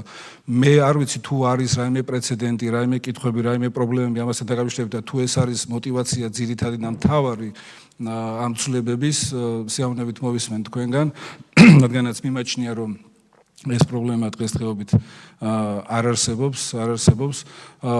ასევე ეს ჩემი პირადი აზრია და დავაფიქსირებ ჩემ აზრს, რომ ის პირები, ვინც თქვენ ჩამოთვალეთ თავიანთი სამსახურეობრივი ვალდებულებიდან გამომდინარე, ვფიქრობ, ძალიან დატვირთულ, ასე რომ ვთქვათ, ვალდებულებიდან გამომდინარე, ძალიან რთული იქნება ალბათ სიღრმისეულად ყოველდღიურად შეისწავლონ ის პრობლემები, რაც შესაძლოა არსებობდეს იურიდიული დახმარების სამსახურში. და საბოლოო ჯამში ჩემი პოზიცია არის ის, რომ დღესდღეობით არსებული, ასე რომ ვთქვათ, საბჭო, რომელიც არის დაკომპლექტებული იმ პირებით, რომლებიც არიან დამტკიცებული და წლების განმავლობაში ეფექტურად და ხარისხიანად ახორციელებენ თავის ფუნქციებს, ვფიქრობ, სავსებით საკმარისია და მე ვერ დავწმუნდი იმაში, რომ ამის აუცილებლობა არსებობს, რომ ეს მართლობის ფორმა და მოდელი შეიცვალოს. უფრო მეტსაც გეტყვით, ჩემი ყოფნის პერიოდში სხვა ქვეყნებიც კი ცდილობდნენ გადაქონათ ამ, ასე რომ ვთქვათ, მოდელი ამ სამსახურის ფუნქციონირების და ძალიან მისაღები იყო, ძალიან გამართული სტრუქტურულად, ეფექტურად და მე ვერ ვთვლი, რომ ეს აუცილებელია აღნიშნული ასე რომ ვთქვათ, ცვლილების განხორციელება. აქვე მოგახსენებთ ვალდებულად თვლი თავს, მოგახსენებთ, რომ ჩვენ როგორც საზოგადოებრივ ადვოკატებში, ასევე კერძო ადვოკატებში არის დებატაღელვა, კითხვები, ვფიქრობ, მეტი დისკუსია, მეტი სიღრმისეული ინფორმაციის მიწოდება საჭირო, თუ რატომ არის განპირობებული აღნიშნული ცვლილებები, რათა არ გაჩნდეს კითხვები. მე ღრმად ვარ დარწმუნებული, რომ არც ერთ ადვოკატზე, საზოგადოებრივ ადვოკატზე არ იქნება ისეთი კონტროლი, რომელიც შეაფერხებს ან სხვაგვარად საფრთხეს შეუქმნის ადვოკატის პროფესიული საქმიანობის განხორციელების პროცესს და მის დამოუკიდებლობას. შესაბამისად, ერთი ის, რომ მეტი ინფორმაცია აუცილებელი იმ პირებისთვის, რომლებიც ვართ დამოუკიდებელი პროფესიის წარმომადგენლები და ჩვენ ბუნებრივი ვართ დიდი კორპორაცია და ყველამ კარგად ვიცით, რომ ადვოკატის როლი უმთავრესია და უმნიშვნელოვანესია სამართლიანი მართლმსაჯულების განხორციელების პროცესში, ამიტომ ის შემოთავაზებები, რაც ჩემო კოლეგებმა ბრძანეს და რასაც მე ვამბობ, ვფიქრობ, აუცილებელია და იმედი მაქვს, რომ გაითვალისწინებთ. მადლობა. კეთილი, ბატონო არუდას სურს დაზუსტება ასევე და შემდეგ უკვე ბატონო ვარჩილ გქოთ, რომ გასუხები შეგადაგებთ. მე ცოტა სუბიექტური ვიქნები აქ და ასე ვთქვათ, დროსაც ჩემი კოლეგებისგან განსხვავებით ცოტა მეც მოვითხავ და ვისარგებლებ, ასე ვთქვათ, იმ მარტივი რეალობიდან გამომდინარე, რომ პრაქტიკულად თითქმის 2 ათეული წელი დავყავი პრაქტიკოს ადვოკატად და ამიტომ ეს ჩემთვის ბუნებრივი მომენტი არის და ნუ რა ვიცი მოეწყნება და კიდევ უფრო მეტად შინაური არის და მეტად სუბიექტური გნებავთ გრძნობიარე საკითხი არის რაც ეხება ადვოკატებს. ჩვენ პირველ რიგში ჩვენი საზოგადოება არის აქ სამიზნე ჯგუფი, ნებისმიერი ჩვენი საქმე უნდა იყოს ფოკუსირებული საზოგადოების ინტერესებიდან გამომდინარე და ამიტომ ჩვენი საზოგადოებისთვის რომ იყოს უკეთ გასაგები, რომ აი ამ იურიდიულ ნიუანსებში ხშირ შემთხვევაში ჩემ და სამწუხაროდ უნდა ვთქვა, რომ ეს არ წარმახარებს ის რომ როდესაც ადვოკატი აკეთებს ისეთ განცხადებას ან მით უმეტეს მტკიცებით ფორმატში, რომელიც არ შეესაბამება არამც თუ რაიმე ჭეშმარიტებას, არამედ რეალობას და ამას აკეთებს ასე ვთქვათ მტკიცებით ფორმატში, ამიტომ ეს არის ჩემი გულის ტკივილი გახლავთ, იმიტომ რომ ადვოკატის როლის გაძლიერებაში, სტატუსის ამაღლებაში მე ვფიქრობ, რომ თვითოული ადვოკატი უნდა ზრუნავდეს და როდესაც მე ვიყავი პრაქტიკოსი ადვოკატი, სწორედაც ამ სულისკვეთებით მოქმედებდი და პირდაპირ გეტყვით, რომ დღესაც, როდესაც ვარ ამ ორი კომიტეტის წევრი, რომელიც ასე ვთქვათ, წამყვანი არის ამ კუთხით, იყო, არის და იქნება ასევე სულისკვეთება. ასევე მინდა ყველა იმ კეთილსინდისიერ ადვოკატს, შრომელ წესიერ ადამიანს მინდა ჩემი ღრმა პატივისცემა დაუდასტურო, იმიტომ რომ ეს არის ტიტანური შრომა და არავის არ ეგონოს ის, რომ ადვოკატის შრომა, რომელიც უდიდეს შემთხვევაში არის თვალით დაუნახავი და წონად აუწონავი არის რაღაცნაირად თითქოს ხელწამოსაკრავი. ამიტომ ეს მინდა რომ ყველამ კარგად იცოდეს და როდესაც იმ დროს, როდესაც ადვოკატთა ასოციაცია შეიქმნა, პრაქტიკულად ძალიან მალევე შეუერთდა ადვოკატთა კორპუსს და როდესაც ეს დუღილის პროცესი იყო, ყალიბდებოდა არამც თუ საზოგადოებრივი ადვოკატი, არამედ ზოგადად ადვოკატთა კორპუსი, იქაც თვითონ ხშირ შემთხვევაში ადვოკატებს არ ჰქონდათ სწორად გააზრებული ესოდენ დიდი პასუხისმგებლობა, ასევე პატივი თუ რა, ასე ვთქვათ, სამსახურს და ფუნქციის მატარებელი არის ადვოკატი. ამიტომ დღეს მოვედით იქამდე, რომ მე არ მეგულება ჩვენს აქტიურ საზოგადოებაში პასუხისმგებლიანი მოქალაქე, ვინც არ იცის ადვოკატის როლი, ფუნქცია და ასე შემდეგ. სწორედაც ჩვენ როგორც პასუხისმგებლიანი ხელისუფლება, ასე ვიტყოდი, ჩვენც უნებრივია რომ აი ამ პულსზე გვაქვს ხელი რომ კიდევ მეტი ასე ვთქვათ დამოუკიდებლობა, უფრო მეტი ეფექტურობა იყოს გამტკიცებული და მე დარწმუნებული ვარ რომ პრაქტიკულად ეხლა ჩვენ რამოდენიმე წელი არის განსაკუთრებულად, რაც მე ყოველ შემთხვევაში საქართველოს პარლამენტის წევრი ვარ, რომ მე და ჩემი კოლეგები და უნებრივია თქვენ ვინც წარმოადგენთ ადვოკატთა კორპუსს, თითოეული ადვოკატის ხმა, ინიციატივები იქნება, რაიმე სხვა წინადადებები იქნება, ჩვენ ვართ ღია, ბუნებრივია და ეს ძალიან კარგი თანამშრომლობის, ასე ვთქვათ, მაგალითები გვაქვს, როგორც ადამიანის უფლებათა დაცვის კომიტეტთან, ასევე იურიდიულ საკითხთა კომიტეტთან და ჯერ კიდევ, როდესაც 2020-ში ასევე ჩვენი პატივისცემული ყოფილი კოლეგა ბატონი სარჯველაძე იყო ადამიანის უფლებათა დაცვის კომიტეტში, ჩვენ პრაქტიკულად, ასე ვთქვათ, კიდევ უფრო მეტად მომეტებით და ასე შემდეგ უკვე ბატონ რატისთან ერთად და ასევე ბატონ ანრის ძალიან დიდი დამსახურება აქვს იმ ასე ვთქვათ ცვლილებებში თუ მხარდაჭერაში, რომელიც ადვოკატთა კორპუსს და თითოეული ადვოკატის ინდივიდუალურ დამოუკიდებლობას ეხება და ნუ ბატონი არჩილი, რომელიც პირდაპირ გეტყვით და ასე ვთქვათ, ესეც არ იქნება ასე ვთქვათ დამალული, რომ პრაქტიკულად კარგი გაგებით ძალიან ლობირებს თითოეულ ინდივიდ ადვოკატს და მისი დამოუკიდებლობას. ამიტომ მე ვიტყოდი, რომ რაიმე განსაკუთრებული ნებათა ღელვის საფუძველს სიმართლე გითხრათ ვერ ხედავთ. არა იმიტომ რომ ვინმე ასე ვთქვათ ინდივიდების კეთილი განწყობაზე ან რაღაცაზე უნდა დავაფუძნოს, ეს აბსოლუტურად გასაგებია, თუმცა საკითხი დგება შემდეგნაირად, რომ სადაც არის ღიაობა, სადაც არის დისკუსია, სადაც არის აზრების შეჯიბრებითობა, იქ იბადება ბუნებრივია შეიძლება აბსოლუტური ჭეშმარიტება ჩვენ ცხოვრებაში არც არსებობდეს, თუმცა აი ამ ჭეშმარიტებასთან მიახლოებული სიკეთე, რომლიდანაც თითოეული ადვოკატის და ინდივიდუალური დამოუკიდებლობას უნდა ეხებოდეს.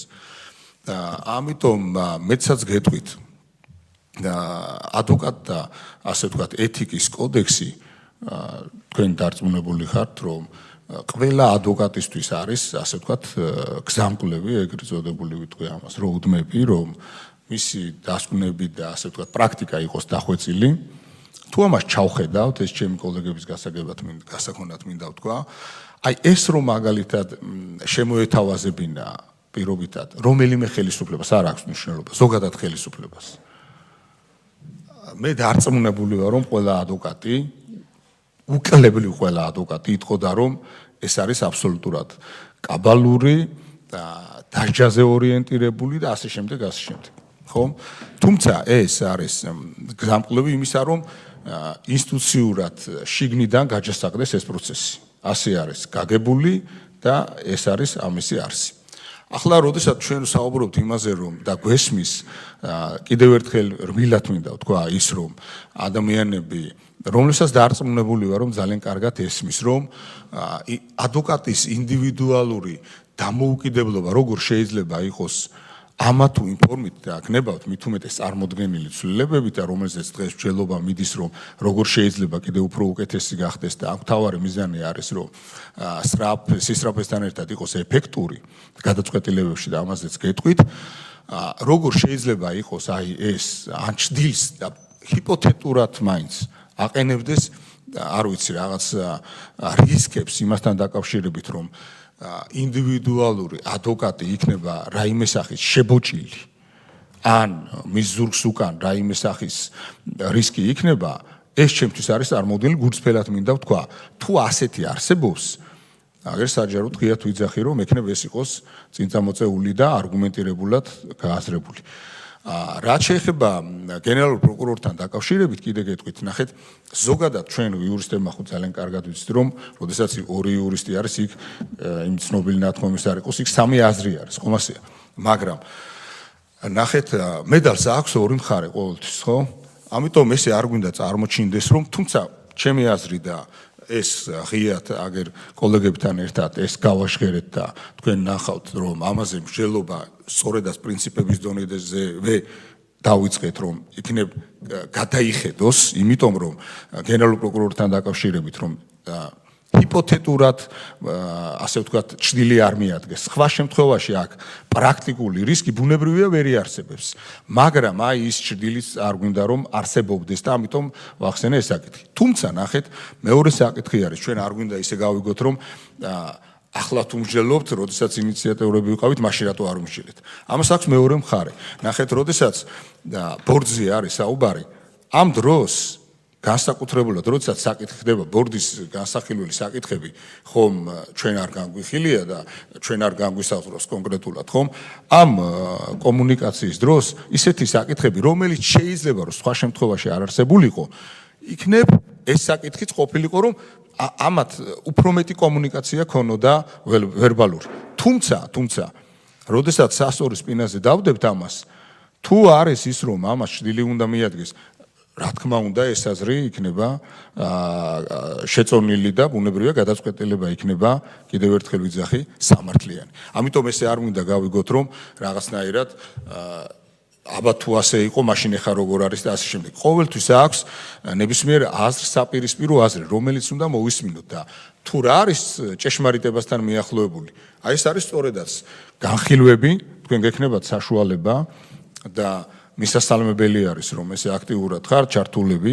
მე დარწმუნებული ვარ, რომ კიდევ ერთხელ ხაზი მინდა გავუსვა და მკაფიოდ აქ წერტილი უნდა დავსვათ, რომ ნებისმიერ ადვოკატს მე მეტსაც გეტყვით თუ თვითონ ხშირ შემთხვევაში, როდესაც ადვოკატი თვით კასტრაციას იტარებს და თვითონ იზღუდავს ხოლმე ხშირ შემთხვევაში და მე როდესაც პრაქტიკოსი ადვოკატი ვიყავი, ამის უამრავი მაგალითები არსებობდა და გულისწყრომით მithქვია, რომ ეს უბრალოდ წარმოუდგენელი არის, იმიტომ რომ შეიძლება ჯაჭვური და დომინოს პრინციპი იქონიოს. ამიტომ თუ თვითონ არ შეიზღუდავს ადვოკატი რაიმე, ასე ვთქვათ, თავისუფლებას თუ ფუნქციას, ჩვენ არავის არ ვზღუდავთ. თუ თვითონ არ შეიზღუდავს. როგორც კი ნებისმიერი მაგალითად მოდელი თუ ვარიანტი, რომელზეც საბოლოოდ შეიძლება რომ ჩვენ შევთანხმდეთ. აბსოლუტური შეიძლება კონსენსუსი, როგორ შეიძლება ხო ოჯახში არ არსებობს ხოლმე, ხო რომ აქ არსებობს, მით უმეტეს ამ ყველა კორპორაციაზე როცა ვსაუბრობთ, ხო? მაგრამ კიდევ ერთხელ ხაზი მინდა გავუსვა, არც ერთ ადვოკატს არ აქვს თუ რაიმე სახის პრაქტიკულობა და პრაქტიკული შეზღუდვა, მის დამოუკიდებლობა და აბსურდი რაღაც ნონსენსები მოვისმინე, რომ ვიღაცას ლიცენზიას მივიცემენ, ვისაც უნდა არ მისცემენ, მსგავსი პირდაპირ ხაზი მინდა ვთქვა, სისულელეები აქ არის გამორიცხული. ყველა ადვოკატი იქნება დამოუკიდებელი, როგორც აქამდე. თუ ხაზი მინდა გავუსვა, თუ თვითონ თავის თავს არ შეუქმნის რაიმე სახის ჩარჩოს. მაგრამ როგორი მოდელიც არ უნდა იყოს. აი აქ ვინმე სხვა აზრის მატარებელმა პირმა შეიძლება რომ იპოვოს ნახევარი ჩანაწერიც კი სიტყვისა, რომელიც ადვოკატს ეუბნება რომ შენ უნდა გაჩუნდე თუ არა და შენ თუ სხვაგვარად არ მოიქცევი ამის გულისთვის დაგემუქრება არ ვიცი ლიცენზიის თუ რაღაც სხვა 1000 გვარი სისულელები რაც მოვისმინეთ დაგემუქრება რაიმე რისკი. ეს ხო წარმოუდგენელი არის. ადვოკატს ვინმე რაიმე სახის უზღუდავს რომ გამოვიდა ადვოკატის ასე ვთქვათ დღეს და ასევე ნებისმიერ სხვა აი ჩვენ წელთაღრიცხვიდან რომ მოვყვეთ. რომელიმე ეპოქაში ადვოკატის ხელთ ბერკეტი რა ყოფილა გარდა იმისა, რასაც ერქვა და ქვია ფურსელი და კალამი. და ნუ დღევანდელ რეალობაში ტექნიკური მოწყობილობა, სადაც შეიძლება სარჩელი ააგო თუ თქვენი საბოლოო სიტყვა ჩაწეროთ. სხვა დროსაც არასოდეს ადვოკატს არ ქონია არც ქვემეხი, არც რაღაც დამბაჩა, არც ასე ვთქვათ, შეულმფრენი და ასე შემდეგ, ხომ? ადვოკატის მთავარი იარაღი არის მისი გონება და უნარები და ფურცელი და კალამი. ეს სადმე იზღუდება, ჩემო მეგობრებო, არ ვიცი, ყოფილო კოლეგებო, ვისაც ეს ეხება, ასეთი რამ არ არის. ჩვენი მთავარი მიზანი არის ის, რომ იყოს სწრაფი გადაწყვეტილებები, ეფექტური გადაწყვეტილებები. რა თქმა უნდა, ყველა იმ ადვოკატს საზოგადოებრივი ადვოკატი იქნება თუ კერძო ადვოკატი იქნება, ჩემი და როგორც ამ შემთხვევაში პარლამენტის წევრის უდიდესი პატივისცემა, იმიტომ რომ როდესაც საუბრობთ ჩვენ ეფექტურ მართლმსაჯულებაზე და გნებავთ სამართლიან მართლმსაჯულებაზე, ცხადია, ადვოკატის როლის გარეშე ეს ჩვენ ძალიან კარგად გვესმის, რომ არის წარმოუდგენელი. ამიტომ ჩვენ ხარს უჭერთ, რომ რაც მეტად უკეთ იქნება წარმოდგენილი ადვოკატთა კორპუსი, ეს მხოლოდ და მხოლოდ მისასალმებელია ჩვენის მხრიდან, ამას ხარს უჭერთ და ამისთვის ვაკეთებთ ყველაფერს და აქამდეც გავაკეთეთ. ამიტომ ყოველგვარი სპეკულაციები მე მინდა ხაზი გაუსვა რომ ამით უნდა დასრულდეს. მაგრამ რაც შეეხება იმას თუ მსჯელობა და დისკუსია, აქ ვართ, თქვენც აქ ხართ, მე დარწმუნებული ვარ რომ თქვენ სამი პრაქტიკოსი ადვოკატი ბრძანდებით და არ მგონია რომ რაიმე საკითხზე გქონდეთ აბსოლუტური ერთსულოვნება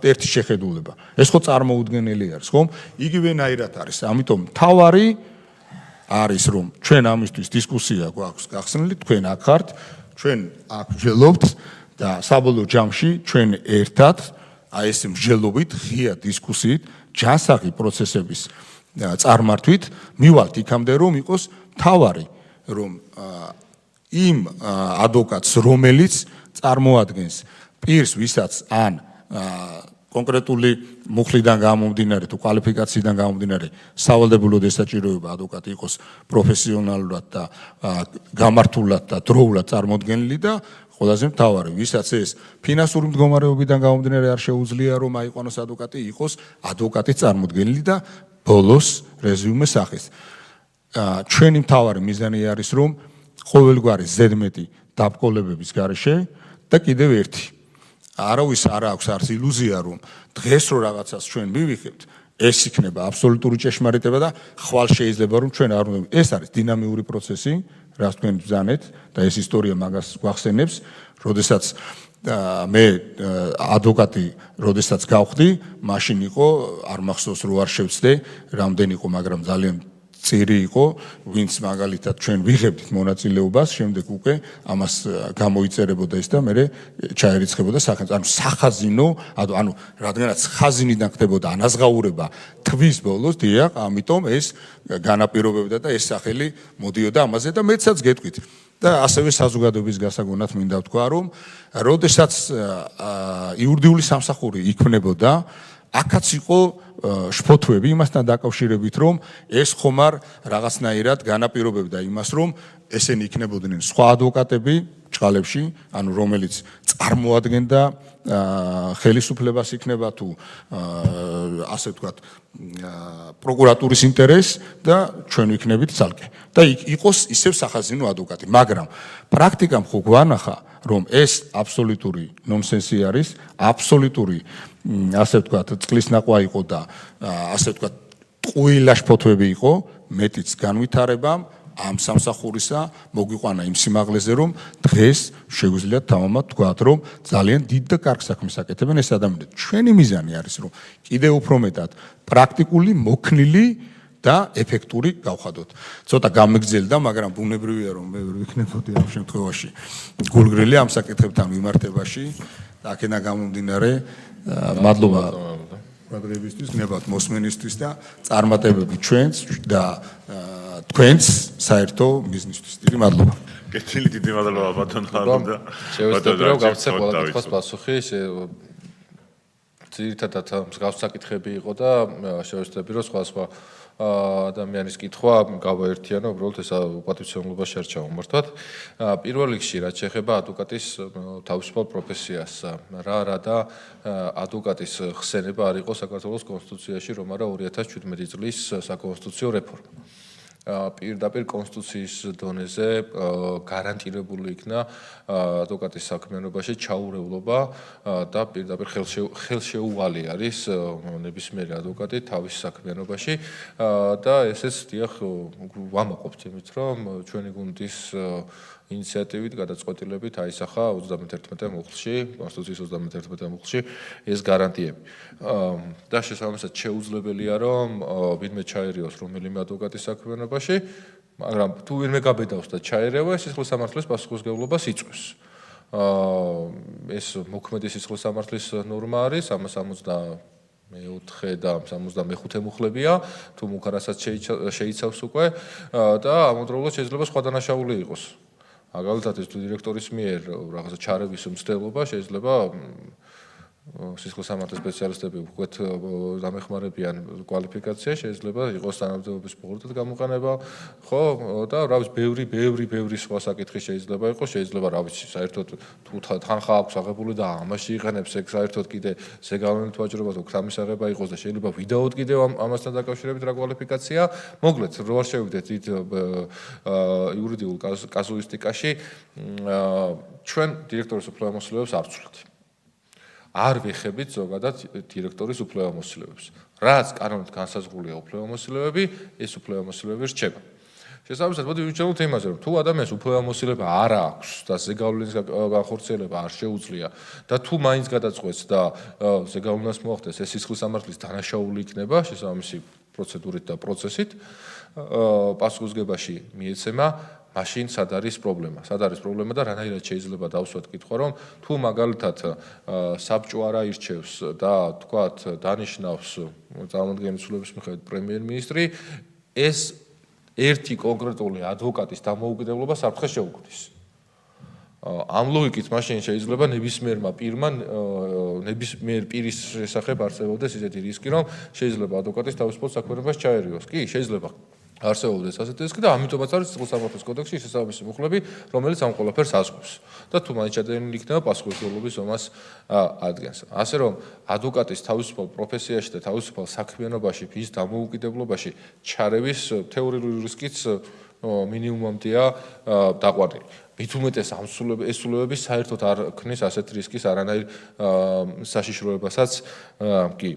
რაც შეეხება გენპროკურორის საკითხს, აბსოლუტურად სწორად თქვა ბატონ მაულდამ, რომ ჩვენ ვძელობდით შიგნით, სანამ დავაინტერესებდით აღნიშნულ საკითხს, რომ იყოს თუ არა ბორჩი გენერალური პროკურორი და ბოლოს ვიღეთ გადაწყვეტილება, რომ მოდი საზოგადოების სამსჯელო გავხადოთ ეს საკითხი და ერთადერთ არგუმენტს ვიტყვი, რა ლოგიკითაც იყო გენერალური პროკურორი შემოთავაზებული.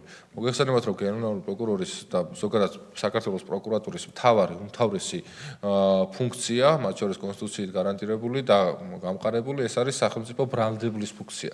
მაგრამ ამავდროულად თუ ჩავხედავთ საქართველოს კანონმდებლობას, იქვე ვნახავთ, რომ გამოძიების ეტაპზე ან პროკურატურის როდესაც არის უკვე ჩართული და ბრალდების ეტაპი არის ან წინა სასამართლოს ხმამაზე, თუნდაც ნებისმიერ მტკიცებულება, რომელიც შეიძლება იყოს გამოყენებული როგორც ბრალდებული საწინააღმდეგოდ, ისე მის სასარგებლოდ, ვალდებულია, რომ გამოძიება სრულად მოკრიბოს აღნიშნული დოკუმენტაცია, აღნიშნული მტკიცებულებები და შესაბამისად გაუზიაროს დაცვის მხარესაც და ზოგადად კრებსთან თუ შევხედათ პროკურორის უფლებამოსილება არა მხოლოდ ბრალდება, არამედ მათ შორის ობიექტური ჭეშმარიტების გზაზე თავისი წვლილის შეტანაც არის და სწორედ ამ ლოგიკიდან გამომდინარე იყო, რომ რადგანაც ჩართული არის პროცესში, მათ შორის ჭეშმარიტების თვალსაზრისით, ზოგადად კი.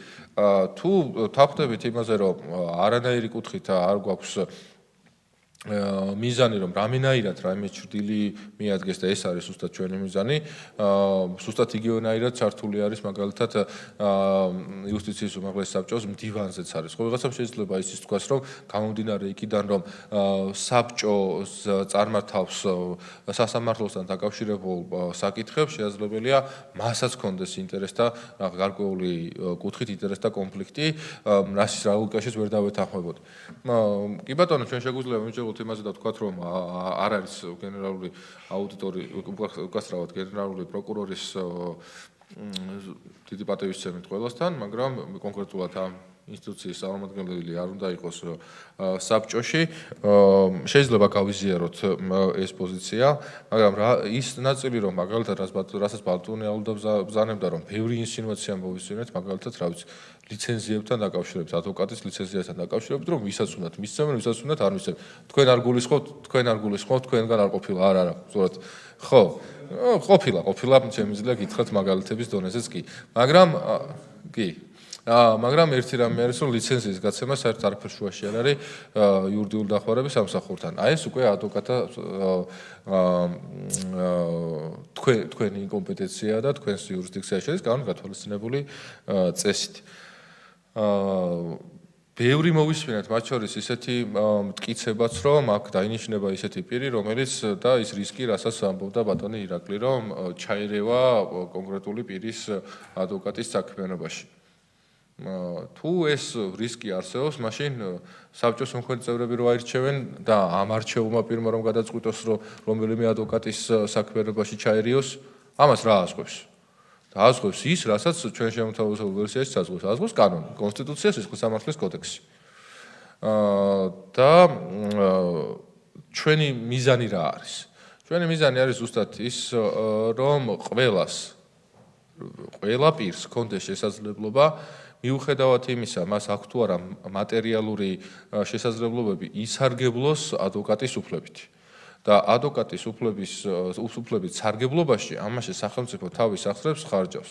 და შეგახსენებთ, რომ ძალიან ესეთი მწირი იყო იურიდიული დახმარების სამსახურის ბიუჯეტი და წინამოწვევის და იმის წინამოწვევის ფარგლებში ეტაპობრივად სულ მზარდი გახდათ დაფინანსება და ყოველთვის საქართველოს პარლამენტის რეკომენდაციაც, კომიტეტების რეკომენდაციაც აღნიშნული იყო, რომ შესაბამისად უნდა გაიზარდოს დაფინანსება და რატომ?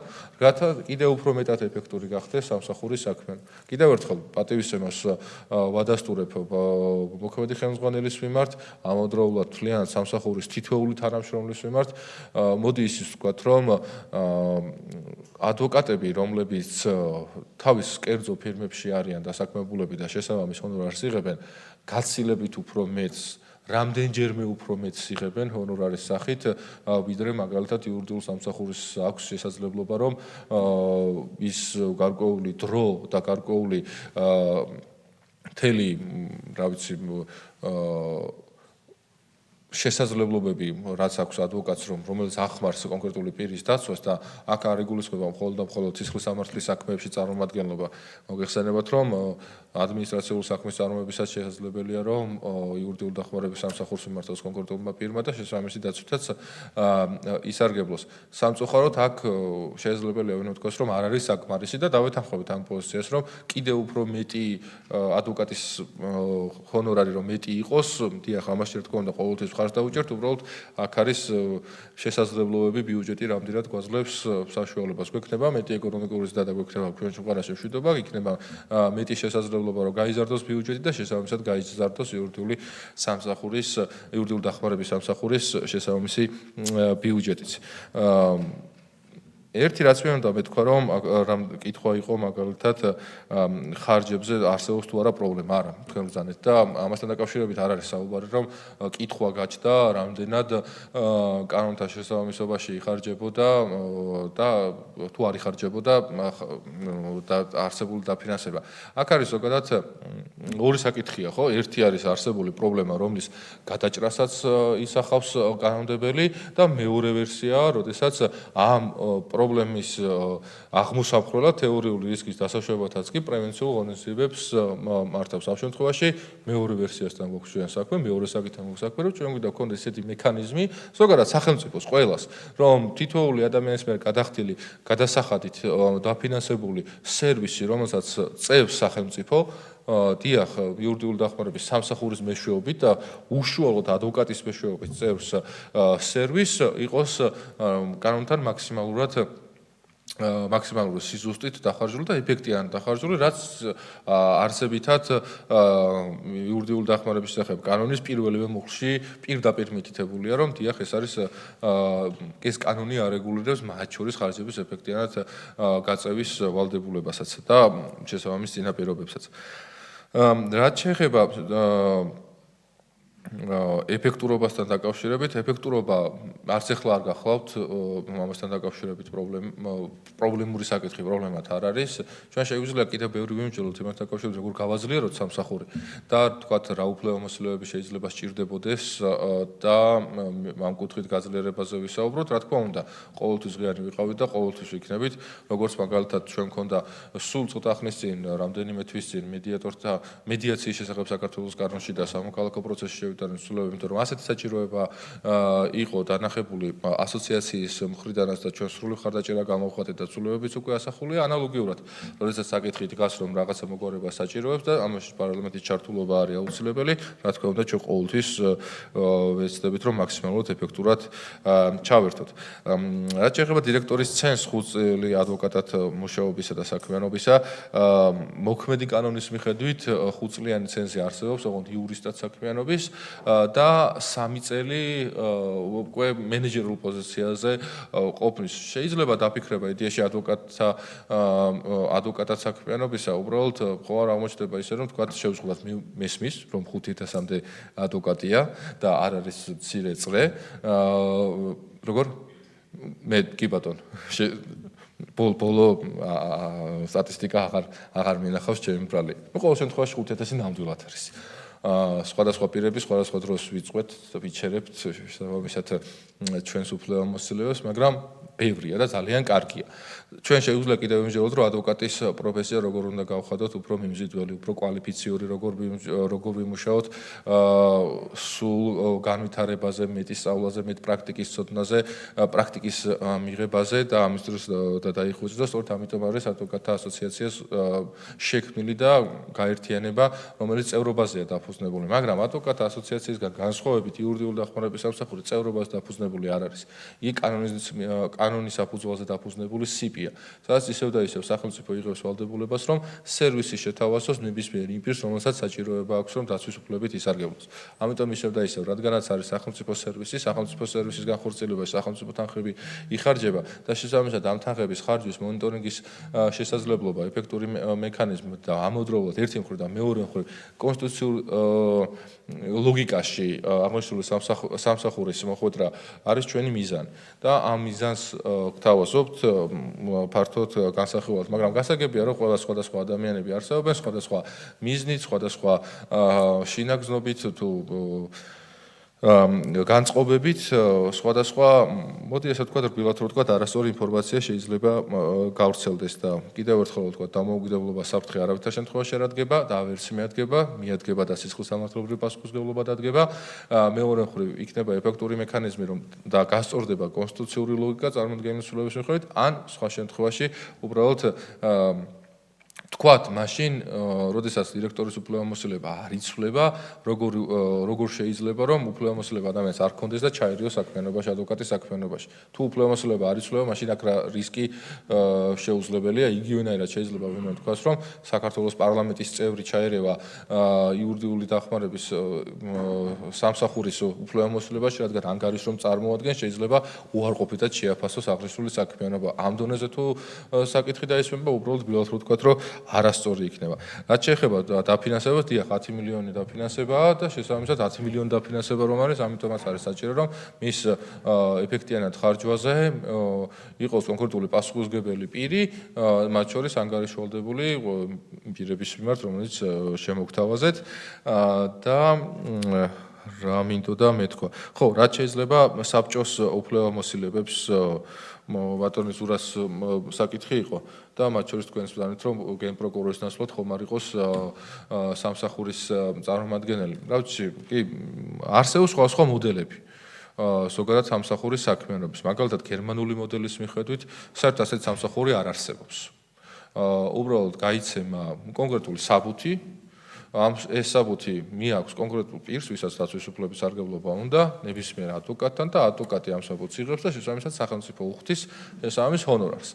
ასეთი მოდელი ჩვენს რეალობაშიც არსებობდა.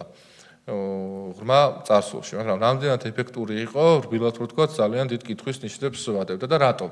იმიტომ რომ ისევ და ისევ, რადგანაც დაფინანსება შესაბამისად არის შედარებით უფრო ცოტა, მაღალკვალიფიციურ და მაღალი ანაზღაურების მქონე რომლებიც მხოლოდ კერძო საქმიანობით არიან დაკავებულები და მათ შორის ამ სოციალური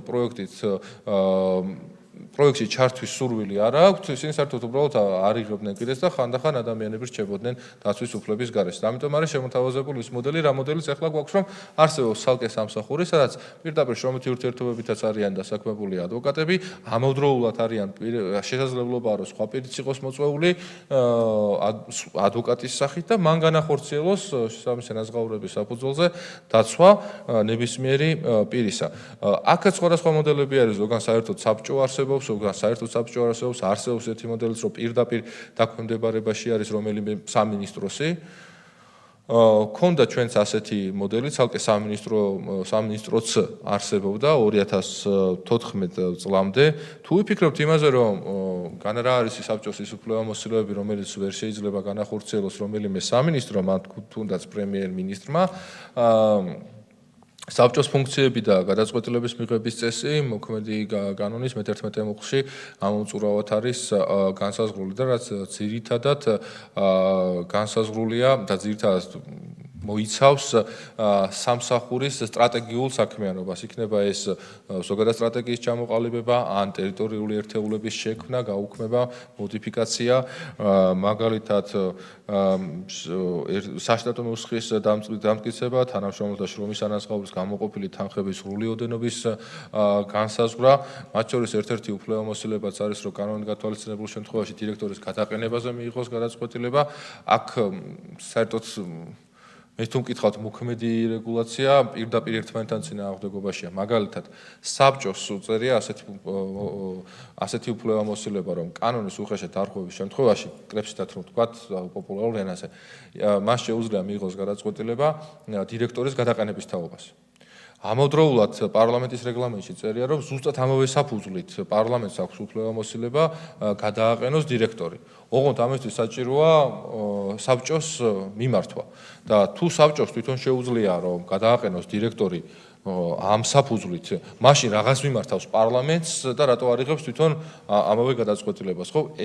ახლავე შეუსაბამო ლოგიკაში არზის რა ცვლილებაც ახლა გვაქვს და ბევრი არის ეს საკითხი, რომელსაც შემიუყვებით ეტაპობრივად ვასწორებ და ამითი არის ამით ვარ დაკავებული საკანონმდებლო ორგანოში. შეიძლება რა თქმა უნდა ვიმსჯელოთ თემას და ვიფიქროთ, რომ საერთოდ ხო არის კი შესაძლებლობები რომ საბჭოს აქვს კი ის უფლებამოსილებები რომელიც შეიძლება ვერ განახორციელოს მაგალითად ან საქართველოს პრემიერ-მინისტრმა ან რომელიმე მინისტრმა. თუ დავფიქრდებით მინისტრის თაობაზე ყველაზე ლოგიკური, სადაც კი შეიძლება ეს სამსახური არსებობდეს, ანუ რომელსაც ნიშნავდეს, რომლის ხელმძღვანელსაც, ანუ დირექტორსაც ნიშნავდეს, ალბათ ისევ და ისევ იუსტიციის სამინისტროა, რადგან იუსტიციის სამინისტრო გახლავთ ზოგადად მთავრობის ბრჭყალებში მთავარი ადვოკატი, მთავარი იურიდიული მრჩეველი, ნებისმიერ საკითხთან დაკავშირებით და მოგეხსენებათ, რომ არ არსებობს ნორმატიული აქტი, რომელიც იურიდიული კუთხით იუსტიციის სამინისტროს შესაბამისი თანხმობის დადებითი დასკვნის გარეშე იქნეს მიღებული.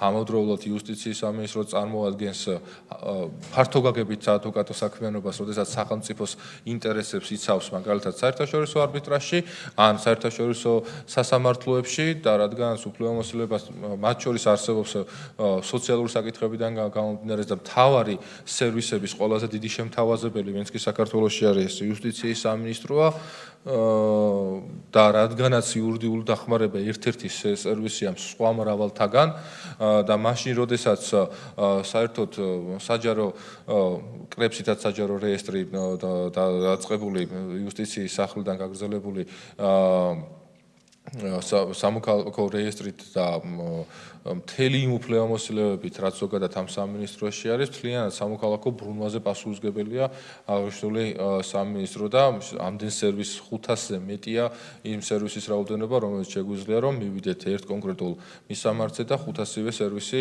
ერთი ფანჯრის პრინციპით მივიღოთ და სერვისთა რაოდენობა იზრდება. რაც თეორიულად შესაძლებლად მიმაჩნია, რომ საერთოდ იუსტიციის სამინისტრომაც იუსტიციის მინისტრმა დანიშნოს პირდაპირ დირექტორი და შესაბამისად მასთან იყოს ანგარიშვალდებული, ისევე როგორც მაგალითად იუსტიციის მინისტრთან არის ისევ და ისევ ჩემს მიერ დასახელებული სიპების ხელმძღვანელები. შეიძლება იდეაში ესეც იყოს განსახილველი და მე პირადად ხარს დაუჭერდი აღნიშნულ ინიციატივას კიდევ ერთხელ, ჩვენთვის თავარი არის რომ მოსახლემ ნებისმიერმა მოქალაქემ ან მოქალაქეობის არ მქონე პირმა თავისუფლად შეძლოს საადვოკატო მომსახურების სერვისის მიღება. ამავდროულად ამაში, როდესაც იხარჯება სახელმწიფო თანხები, რამდენად ეფექტიანად განხორციელდა დაცვის უფლება, მათ შორის ამაზე მონიტორინგი განახორციელოს იმ პირმა, რომელსაც ზოგადად პასუხისმგებლობა ეკისრება და მოდი ისიც ვთქვათ, რომ თუ მაგალითად კონკრეტულ პირებს უარი უთხრეს იურიდიულ დახმარებაზე, აქ ეს დირექტორის პასუხისმგებლობა მხოლოდ არ არის. იმიტომ რომ პირდაპირ აღმასრულებელი ხელისუფლების პასუხისმგებლობა და მას შორის საკანონმდებლო ორგანოს პასუხისმგებლობას დგება, იმიტომ რომ ადამიანს ერთ ინდივიდს, ერთ პირს ჰქონდა კონკრეტული საჭიროება, რომელიც მან ვერ მიიღო. და აქ დირექტორს თან კითხვები ნაკლებად იქნება ზოგადად ხელისუფლებასთან უფრო იქნება რომ პირს არ შეეძლო პირმა ვერ შეეძლო კონსტიტუციის 31 მუხლით განსაზღვრული თავისი უფლებამოსილების ეფექტიანად განხორციელება და რა ვიცი ჯაზუსტების პარგლებში თუ რამე გამორჩა კიდევ უპასუხებ და საინტერესო ამ პოზიციაზეც მოვისმენდი თქვენს მოსაზრებებსაც. კეთილი, დიდი მადლობა ბატონო არჩილ, ამომწურავი პასუხებისთვის თითოეულ საკითხზე და ვფიქრობ, რომ მართლაც ამომწურავი ინფორმაცია მიიღო, რაც პირველი მოსმენით არის აუცილებელი განსაკუთრებით ნაცვლად საზოგადოებამ, ამიტომ არ მგონია, რომ კეთაზუსტებები იყოს და შეგვიძლია ესეთი კანონულად მივიჩნიოთ. და დასასრულისკენ წავიყვანოთ უკეთ დღევანდელი კომიტეტის სტომა, დამატებით ადვოკატ ასოციაციას მინდა კიდევ ერთხელ მადლობა უთხრა პროაქტიული მონაწილეობისათვის ამ დისკუსიაში.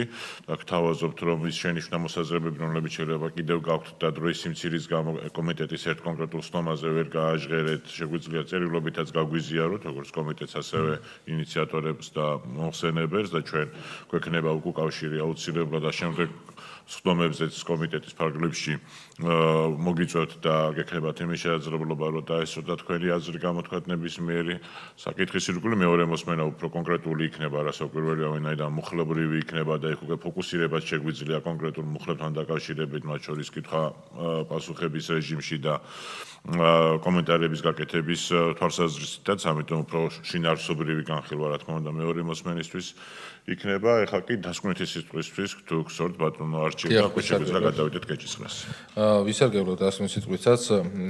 ერთი რაც შემიძლია ვთქვა, რომ დირექტორის ცენზთან დაკავშირებით ადვოკატად საქმიანობის თვალსაზრისით კიდევ გვექნება მსჯელობა, ვიფიქრებთ აღნიშნულ საკითხზე და მეორე მოსმენის ფარგლებში შეგვიძლია რომ ავსახოთ ან არ ავსახოთ, მოკლედ ჩვენც დავფიქრდებით ამ საკითხთან დაკავშირებით. რაც შეეხება საბჭოს უფლებამოსილებებს და საბჭოში გენპროკურორის ყოფნას, კი ბატონო, აქვე შემიძლია გითხრათ, რომ ეს არ არის პრინციპული საკითხი, შემოთავაზება და ძირითადი ახსნა გითხარით, რატომაც იყო, რომ ყველა ის შტო, რომელიც კონსტიტუციური ორგანო არის და ზოგადად შეიძლება რომ პროცესში რამე ფორმით ჩართული იყოს, ყოფილიყო, მაგიტომაც არის შემოთავაზებული, რომ საბჭოში ყოფილიყო. ეს იყო ერთადერთი ლოგიკა და აქ საერთოდ არ არის ინტერესთა კონფლიქტის მიზანი, არც არავის არ გქონია. წინააღმდეგ შემთხვევაში სხვანაირად, როდესაც მოქმედი რედაქციითაც იუსტიციის სამინისტროს თანამშრომელი იუსტიციის მინისტრის გადაწყვეტილებით შეიძლება იყოს ამ საბჭოს წევრი, ვიღაცამ შეიძლება ის კითხვას დასვას, რომ იუსტიციის მინისტრმა შეიძლება მაგალითად, რა ვიცი, პრობაციის სამსახურის თანამშრომელი განსაზღვროს საბჭოს წევრად. და აქაც შეიძლება ვიღაცამ დასვას, რომ ინტერესთა კონფლიქტი ხომ არა აქვს, იმიტომ რომ ისევ და ისევ იურიდიული დახმარების სამსახურის წარმომადგენელი ადვოკატი შეიძლება ისეთ პირს იცავდეს, რომელიც მეორე მხარესაც ისევ იუსტიციის სამინისტრომ პრობაციის სამსახური იდგეს. ამიტომ ეს საკითხი თეორიულად ძალიან თეორიულად ვდავსვათ ინტერესის კონფლიქტთან დაკავშირებით, რომელიცაც მე ვერ ხედავ და ბატონო ლუდაცმოვსად ამას ამბობდა, რომ შეუძლებელი რომ დაინახო, მაგრამ თუ არ გვინდა რომ არავითარი კითხვის ნიშანი არსებობდეს, რა თქმა უნდა, გენერალური პროკურორისთან დაკავშირებით კი გეთანხმებით აღნიშნულ საკითხს. რაც შეეხება თვითონ სამსახურის წარმომადგენლის ყოფნას თვითონ საბჭოში, კი, ესეც შესაძლებელია, რა თქმა უნდა, იმიტომ რომ ხმა ისმოდეს იურიდიული სამსახურის და საბჭოს გადაწყვეტილების ფარგლებში, მაგრამ თუ მასთან ვამბობთ, რომ პროკურორის ყოფნა პრობლემურია და თანხმდებით ამაზე, კი ბატონო, ეს დაგეთანხმებით ამ საკითხში, რომ არ არის ეს ჩვენი რაღაცა განსაკუთრებული მიზანი ამასთან დაკავშირებით არ ყოფილა, ჩვენთვის თავარი არის, რომ არსებობდეს ეფექტური მექანიზმი ხარჯების ეფექტურად კონტროლისა ერთი მხრივ და მეორე მხრივ კონსტიტუციური მოწყობა იყოს და კონსტიტუციური ლოგიკა ზოგადად სამსახურების საქმიანობის და შექმნისა იყოს ერთიან ჩარჩოში, თორე არც მაგალითად სპეციალურ საგამოძიებო სამსახურის საქმიანობასთან ქონდა კითხვის ნიშნები და არც პერსონალური მონაცემთა დაცვის სამსახურთან ქონდა რაიმე პრეტენზია, უბრალოდ იგივე ლოგიკა არის, რაც არის პროკურატურის უფლებამოსილებები გამოძიების თვალსაზრისით, არ უნდა იყოს ხელოვნურად ამორფული ორგანოს გამგებლობაში და კონსტიტუციური ლოგიკა აღდგენილია, როდესაც აღნიშნული საკითხები გენპროკურატურის გასახილველი გახდა. ან მეორე მხრივ უბრალოდ პერსონალურ მონაცემებზეც აუდიტის სამსახურში კონსტიტუციურ ორგანოში არის აღნიშნული. ხო, და აქაც იგივე ლოგიკა აქვს, რომ იყოს აღმასრულებელი, რადგანაც თავისი შინაარსით სერვისია, რადგანაც ადვოკატის უფლებამოსილების განხორციელება, რადგანაც ადვოკატის ზოგადად საქმიანობის გარანტია თვითონ კონსტიტუცია და ამავდროულად მის საქმიანობას ჩარება სისხლის სამართლებრივი პასუხისმგებლობას იწვევს, რაც შესაბამისად თუ ვინმე გადაწყვეტს და გაბედავს დაუდგება პასუხისმგებლობა, მიზანშეწონილად მეგვასწნია, რომ აღმასრულებელი ხელისუფლების ქოლგის ქვეშ იყოს აღნიშნული სამსახური, ხოლო საბჭოსთან დაკავშირებით, რა ვიცი, შემოთავაზება მექნება და თქვენსაც მოვისმენ, რა თქმა უნდა, რომ იგივე ლოგიკით, რომ თუ მაგალითად არის ის უფლებამოსილებების, რაც კანონით არის განსაზღვრული საბჭოს ფუნქციები, შეიძლება თავისუფლად განახორციელოს ნებისმიერმა აღმასრულებელმა პირმა და თუ რაიმე არასწორი განხორციელება იქნება საპარლამენტო კონტროლის ფარგლებში შესაძლებელია, რომ პარლამენტმა განახორციელოს და თუ არასწორად განხორციელდა, საერთოდ იმპიჩმენტის პროცედურები შეიძლება იყოს დაწყებული, ამიტომ როგორც ამბობენ კონტროლის მექანიზმი, დობისა და კონტროლის მექანიზმები ზოგადად ისევ და ისევ კონსტიტუციურ საწყისებზე არის და ამისი გარანტირებული. ამიტომ შემოთავაზება მექნება და თუ თქვა კომიტეტის ჩათვლის საჭიროთ, რომ საერთოდ საბჭოს უფლებამოსილება ან დირექტორის შერჩევასთან დაკავშირებით, ან მის ზოგადად საქმიანობასთან დაკავშირებით ამოღებული იქნეს და განსაზღვროს ეს ისევ მაგალითად აღმასრულებელი ხელისუფლების იმ წარმომადგენელმა, რომელიც დიაში ყველაზე ახლოს არის ამ სერვისის მიწოდებასთან და ასეთი ჩემი აზრით იუსტიციის სამინისტრო გახლავთ. თუ იქნება თანხმობა კომიტეტისგან, რა თქმა უნდა, მე მხოლოდ ხარს დაუჭერდი, რომ იუსტიციის სამინისტრო იყოს იუსტიციის მინისტრი იყოს ერთდროულად სამსახურის ხელმძღვანელის დამნიშნავი და შესაბამისად ანგარიშვალდებულებად სამსახურისა იყოს იუსტიციის მინისტრთან. კეთილი, დიდი მადლობა ბატონო არჩილ, თქვენი სარგებლეთ უკვე დასკვნითი სიტყვით ეს იმას ნიშნავს, რომ საკითხი განხილული არის და ჩვენ შეგვიძლია გადავიდეთ კენჭისყრაზე. რასაკვირველია მეორე მოსმენის ფარგლებში კიდევ ერთხელ გავმარტო ყველა დაინტერესებული პირისთვის, რომ ჩვენ გვექნება დეტალური შინაარსობრივი განხილვა, ვინაიდან პუნქტობრივი განხილვა იქნება ფაქტობრივად და აქედან გამომდინარე ჩვენ შეგვიძლია მოვიზადოთ მეორე მოსმენისთვისაც და მანამდე შეგვიძლია გქონდეს კომუნიკაცია. ეხლა კი დავაყენებ კენჭისყრაზე და ვინაიდან ჩვენ კომიტეტზე პირველი მოსმენით განვიხილეთ აღნიშნული საკითხი, მთლიანად პაკეტი ერთიანად დადგება კენჭისყრაზე, ასე რომ მეგობრებო გთავაზობთ საქართველოს პარლამენტის წევრების არჩილ გორდულაძისა და სხვების საკანონმდებლო ინიციატივის წესით წარმოქმნის საქართველოს კანონების პროექტს, ძირითადი არის იურიდიული დახმარების შესახებ საქართველოს კანონმდებლობის შეტანის თაობაზე, სხვა თამდევ ინიციატივებთან, კანონპროექტებთან ერთად ვინ არის მომხერო და ბატონო რატი ჩემს შემოთავაზებული დათქმასაც ისევ და ისევ კიდევ ერთხელ კი ბატონო, მაშინ კენჭისყრით დავაყენებ იმ მოსაზრებების დათქმით, რომელსაც მომხსენებელი გამოსვლის დროს მიესალმა და დაეთანხმა. აი ამ დათქმით უყრის კენჭს და უკვე განახლებული რედაქცია შეიძლება გადავაგზავნოთ უკვე ბიუროზე კომიტეტის ხმის შემდეგ. დიახ, ეხლა ვაყენებ კენჭისყრაზე, ასე რომ გთხოვთ მოვიცადოთ ვინ არის მომხრე. კეთილი წინააღმდეგი ხომ არ არის ვინმე, ერთხმად არის კომიტეტზე მხარდაჭერილი. დიდი მადლობა კომიტეტის ხმა დახურულია.